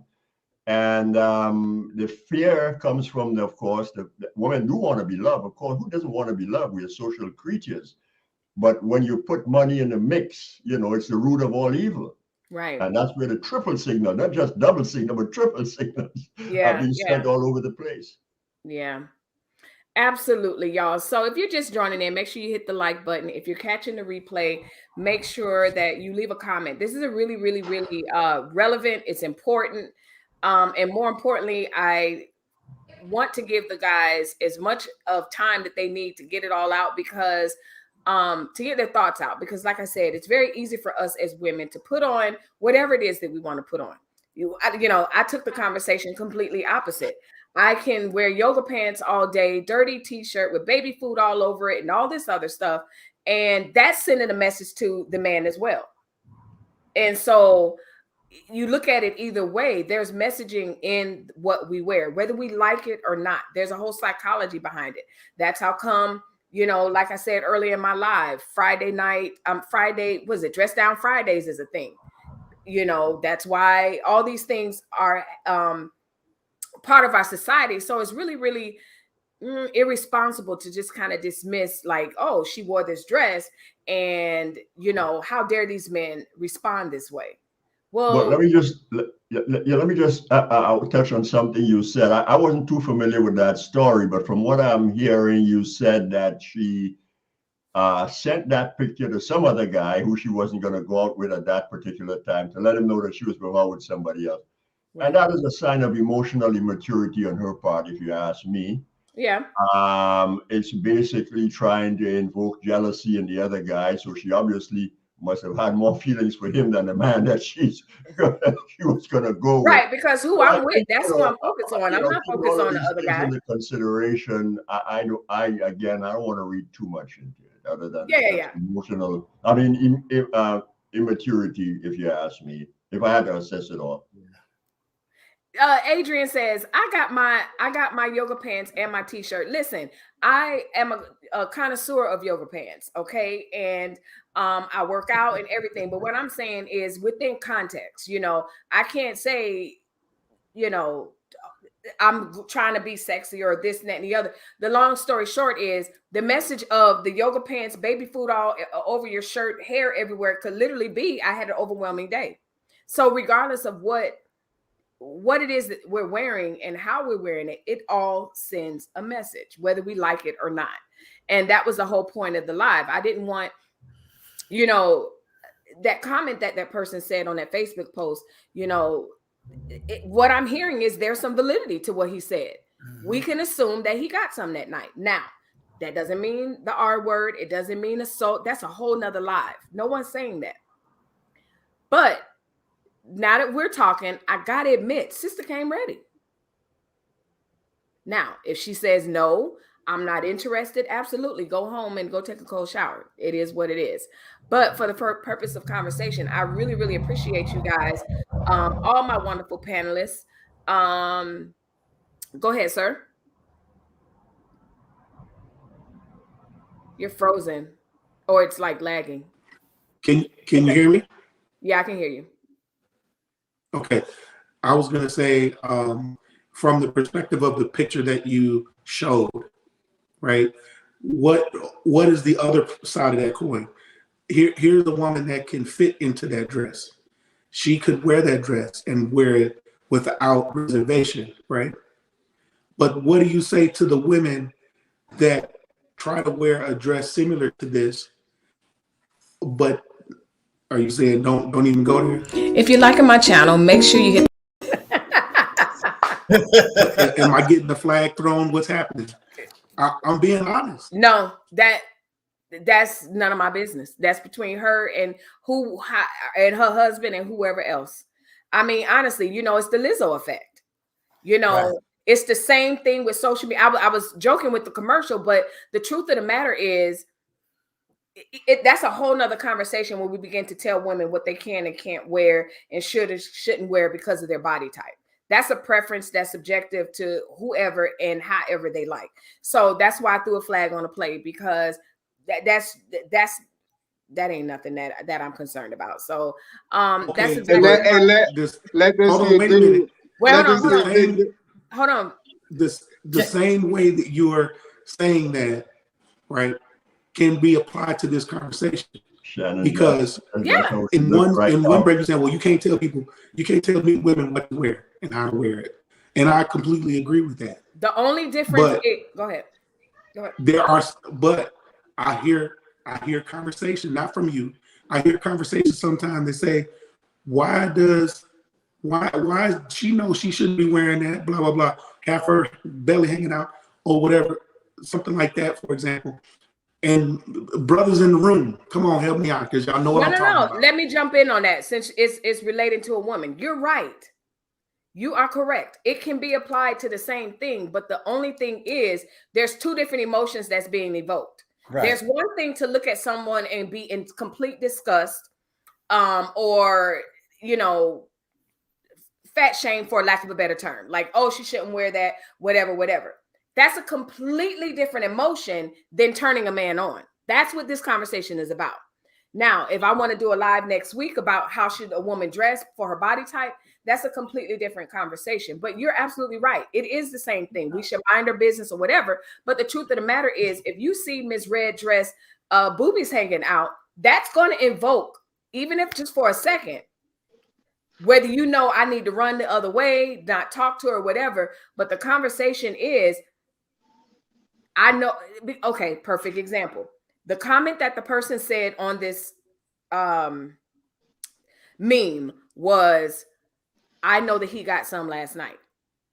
That's the purpose of the conversation that we're having right now. The truth of the matter is, talking about the person that you're talking about who, quote, shouldn't be wearing that, that comment would not be at the bottom of that meme. That's what the comment, that's the difference. Yeah, it probably would be a more disrespectful comment, but at the same time, like, I think that both women we would feel the same way about. You know what I'm saying? I mean, just because she big don't mean I don't want to see that either though. Like, I would probably be less likely to like it. You know what I'm saying? But I mean, I'm a person that judge though. So you know what I'm saying? Everybody else judge too. Y'all just don't be saying it. I do judge. I was just about to say, everyone judges. That's one misconception that I wish Americans could, or humans rather, could just throw away. Don't judge me. The truth of the matter is, we're always making judgments every time. Like, you make a judgment about listen. So this notion of don't judge me, only God can judge me. Judging just simply means I'm using my thinking and my reasoning to form an opinion about something. So don't tell me not to do that unless I'm a robot, and we're not robots. So Bless Reborn says, I'm back. Welcome back, sis. And if you're just like Bless Reborn and you're coming back, welcome back. Make sure you join in the conversation. Leave a comment below. I definitely answer even after the live is over. Speaking now, real quick, I'm getting ready to jump off. Okay. I enjoyed it. And to tell Miss Nash, no. If a man had there was another comment she wrote. She wrote it to me. Okay. No, if a man disrespects you, of course you have a right to speak up, and no man has a right to verbally abuse or assault you or say anything negative. And yes, you can hold a man accountable if he's out of line. Yeah. Y'all, is she from a different country, Adrian Nash? I don't know. No, she's from here. She's from here. Okay. Yeah. And wearing that dress. Oh, yeah, go ahead. And thank you again. It's been a pleasure. All right. Thanks for joining us, y'all. Check his channel out. All right. Y'all have a good night. All right. All right, bro. Take it easy, y'all. What was I going to say? Oh, I wanted to do my disclaimer. If you're joining in, I mean, this live started almost 3 hours ago. So there was a lot of disclaimers in the beginning. There was a lot of conversation. So to Adrian's point, absolutely. Here's the thing. If this lady wears this dress, she doesn't deserve to be assaulted in any way, taken advantage of, nor does she owe anyone anything at the end of the day. Absolutely not. We're just having a conversation of, I want to know, is this a common thought based on what a woman is wearing? What is a man's perspective when they see someone dressed like this? So again, I started this live. Can I give an example? Hold on. I started this live and I explained all of that as far as what we are not saying. We're not dismissing and or saying, you know what, red dress lady, you deserve to be assaulted. That is not what we're saying here. I just want to bring the conversation from a man's point of view that what we wear is not as innocent and without a message. So go ahead. Sure. I was going to say, we were in a restaurant not too long ago, and you remember there was a lady that was dressed rather. I wouldn't say provocative, but everything was close on her. Yeah, we mentioned that a couple of lives ago. We did mention that a couple of lives ago. And then there was another lady that came in and she looked like she could have been painted on a canvas. And I thought that she was beautiful versus, versus the other lady who obviously to me, it seemed as though she was dressing to get some type of attention. But again, I digress in that thought because I don't really know why she was dressing that way. But I could tell you it did turn, and it turned an eye or two. And but I didn't like it because I thought that she could have done better, and she doesn't have to be as loud coming in the room. That's what I'm saying. Yeah. She could turn the volume down a little bit. Yeah. Because it's like it just looked like she was attention seeking. Right. And I'm from the standpoint of everything I wear, generally speaking, I'm sending a message. Whether it's leave me alone, whether it's I'm about to clean this house, or I'm about to go out, or whatever. Like, I just think clothing is just not without purpose, like, or without intention. There is a message behind all of it. And that's just the truth of the matter. Whether we agree with what the messaging is, and but I just think that when women dress like that, they know. They know. Well, it's good to hear a woman say that. I mean, my family, they say that, but I tell you, most of the time when I talk to women, they don't say that. They say I dress for me, and you know what I mean. That like it's all these lies. You know what I'm saying? And I just tell them you lying. I ask because on my social media on Facebook, I ask a lot of questions. You know what I'm saying? Yeah. And the women just say no. I even asked this question. I'll do it another day. Yeah, I dress for me, but I dress for me with my husband in mind. I mean, I'm not gonna sit. You know what I'm saying? Because if I dress for, like, come on, no, we do dress with someone or something or attention or whatever in mind. Like, stop. That's just if the woman is thirst trapping or whatever she's doing, and if she looks like she could be in her late 20s, at best early 30s, and my philosophy is, look, especially for women, you're young. If you feel you've got a good body, now is the time to do it. I think if she was 50-year-old wearing that dress, I don't care how good her body looks, I'd probably have problems with it. Okay. I think, but at 20 years, fine. Yeah. But I see a lot of 50-year-olds on Instagram behaving like that. I get disgusted. But I don't have a problem with a 20-something-year-old dressing like that. That is an excellent point. That is a really, really excellent point, because it kind of validates the thought that, we have transitions as women, we have transitions as men, as we age and as we mature. And there's this idea nowadays that I can wear what I want after 50 and this and that and the other, which is true. But I think, just like with anything else, it's the intention and the attitude behind it. There's nothing to me that's more disheartening, for lack of a better term, is to see someone that's 50, 60 and doesn't embrace being a grandmother. They want you to call them everything else but anything close to grandma, and you're a grandmother. Like, and I'm not saying we all have to be called Nana or Big Mama or whatever, but I'm talking attitude. It's like there's a shame there to some women. Be careful now. I've seen they got some 38-year-old, 36-year-old grandmas. Younger. And the only reason why, like, the 50-year-old woman would drive that kind of emotion with me, opposed to the younger girl, is strictly because I feel like you should be old enough. You too old to be modeling that for these younger women. You know what I'm saying? It's not a matter of her body or nothing like that, or she discuss.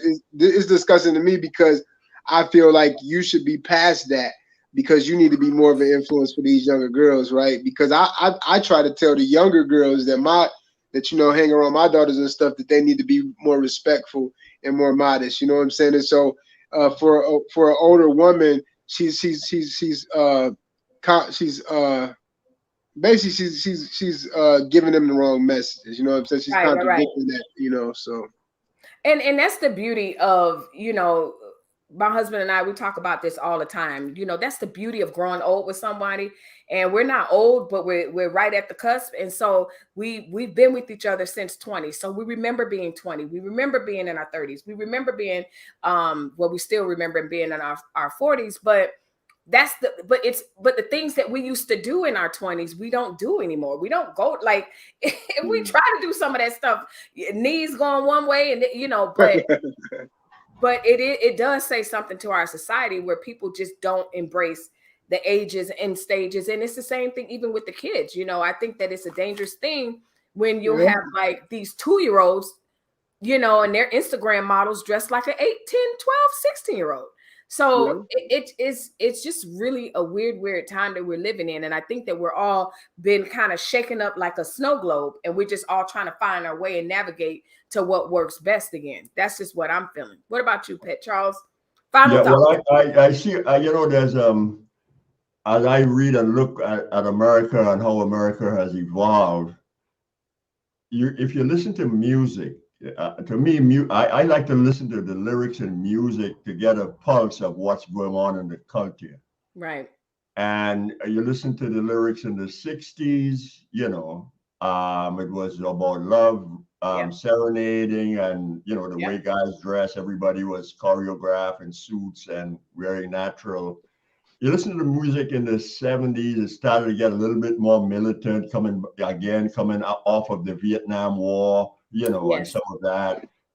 People, you know, cities just being burned in Detroit, other places coming, you know, making adjustment to the civil rights movement. In the 80s, I think might have been a heyday for R&B. Rap was still in its infancy, and it was mostly so-called conscious rap. And when you look at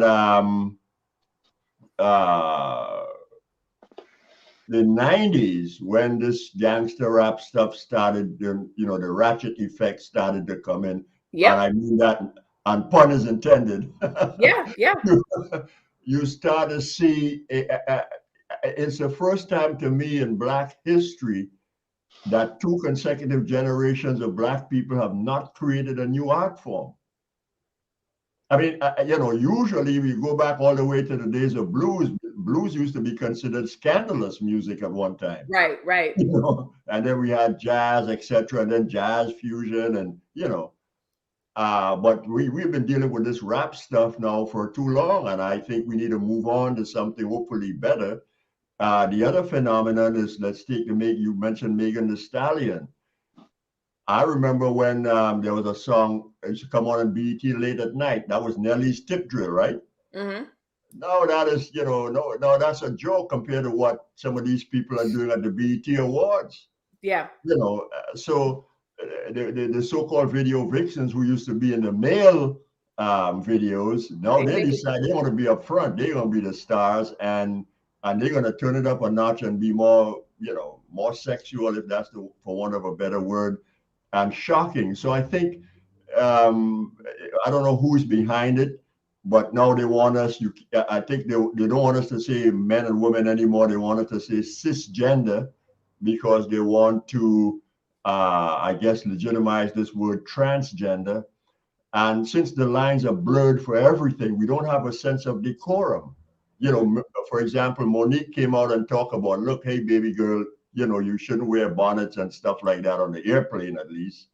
And would seem like basic, and the kind of pushback she got. So some people here was under the impression that if men say it, that they'll probably get pushback. If Kevin Samuels says no, if Monique says she'll get pushback. If women say it, they get the same flack from everybody else. So I don't know what's going on. I think people in America are too happy, and they're just looking for stuff to rebel against, because there's no country strong enough to for them to go to war with that would cause any, you know, great social calamity. Absolutely. Thank you, Pet Charles, for those final thoughts. You are absolutely right, and I think it goes back to, like I said, that shaking of the globe, the snow globe. Like, it's just like you said, you don't know what's going on, and it just feels sort of disjointed in a lot of ways. And so I really appreciate your final thoughts. Big Guy, do you have some final thoughts before we head on out? Yeah. I would say, you know, everything that he said was on point. I think the music does have a big part to play in it, but ultimately, I feel like all of these different movements were strategically put in place. Like, this stuff was altered. You know what I'm saying? I mean, it was made like this. You know, if you go back to a lady named Alice Bailey, she had a 10-point plan that she put together. And if you go through and you read that plan, you'll see that everything that's in place right now was talked about 70 years ago, you know, and so I just think that all of these ideas with the feminist movement and all of that, it was all engineered, you know. I mean, and it did exactly what it was supposed to do. If we go back and look at, you know, how feminism started, you know, with a good cause, and where it ended up ending, you know, it was purposeful. You know, I tell people all the time, I tell black feminists, go read the book, you know, They Were Her Slaves, you know, and you'll see that a lot of this stuff, I mean, it makes no sense, you know what I mean? And so it's just a whole bunch of nonsense. And I just think that we, as individuals and families and circles, you know, we just need to do our part by educating our daughters and our sons how to move. You know, with all that I've learned, I'm trying to make sure that these younger guys don't necessarily have to go through the stuff that I went through. At least I want to give you the game so you don't have to. I'm giving the game to my daughter. You know what I mean? If you go out there and do it, that's on you. You know what I'm saying? But at least I did my part. And I think that that's all that we really can do. We having a conversation. I mean, that's why we're here tonight. I think that it's very important for you as a woman to get a clear idea of how it is men think, and it's the same for me to get a clear idea on how you think. So I can give the game to other people. And so that's pretty much where I'm at with all of this. Great. And before we get to Forge, man, speaking of building, you know, strong families, strong women, take a look at this. Love, dating, and marriage. Have you guys caught up on all the series? We've had part 1 with the ladies. We had part 2 with the couples. And guess what? The men return. The couples are back for part 3. We want to help build strong women, strong men, so that we can have healthy, strong marriages. So join us live Sunday, October 10th, 9 p.m. Eastern Standard Time. See you soon. I hope to see you guys on Sunday. And if you're catching the replay, hope you guys come in on Sunday. That is this Sunday, October 10th at 9 o'clock Eastern Standard Time. I cannot wait to have this conversation. You know, this topic may come up. Who knows? But I like the fact that all of us are an eclectic bunch. We're all not married. We're all coming from different angles and different point of views. But most of all, we're listening. And that's what's important, that we're listening. And shout out to Shannon. Thank you for allowing me to steal that post from you and get that comment and to have this conversation. And I hope that everyone, you know, just really enjoyed the conversation. Forge, man, close us out. Well, tell us your final thoughts. Do not close us out. You know, you got to clarify with me. You can't be just telling me to close something out. Don't close us out. Yeah, I'll hold a benediction up in this mug. Listen. Anyway, this is a very good discussion. I think this is a conversation that needs to be had, and I think that there are a lot of men who need to hear it. But then also there are a lot of women who need to hear it as well, because they need to know that they're supported. You know, I support you, and you know this, baby. You know I love you, and you know that I support you in everything that you do. And I love everything about you. Amen. But I got to that point because I'm matured, right? And so I think my final thought is this. With the conversation that we had today, there is a time and place for everything. I think that that we need to understand the value and worth of a woman. And so doing, then we'll mature in understanding how we can best connect with her. Right. And if that means that it's different because she's wearing something provocative, then we can be mature in handling that situation and grow into who we are as men. Right. Or if she's wearing something where she's just out and about and she's looking bummy, you still have to understand there's a respect there, right? And that we maintain our respect.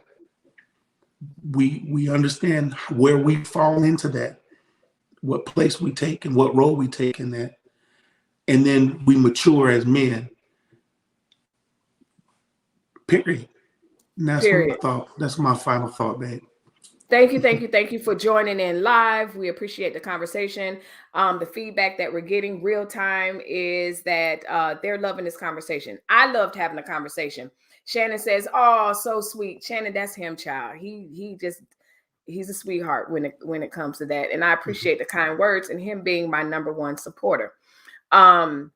With that being said, shout out to everyone else who joined the panel, the comments, Crash Can Waves, everyone. You know, I think that this opened the door to further conversation. I think that I'm going to bring this back for further analysis, so to speak. So Sunshine Shishi says, love it too. Y'all, I hope to see you guys on Sunday. As I said, make sure you join in that conversation, because we're going to have more couples on, the same couples, talking about just further the discussion, because I know, especially the women on my panel, you guys love hearing from the men.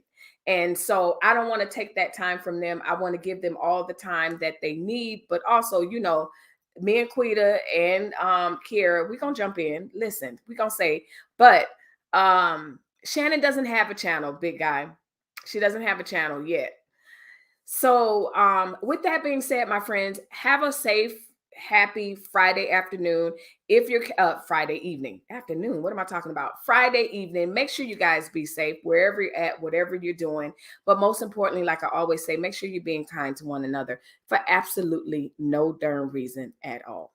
Y'all have a good Friday. See you Sunday.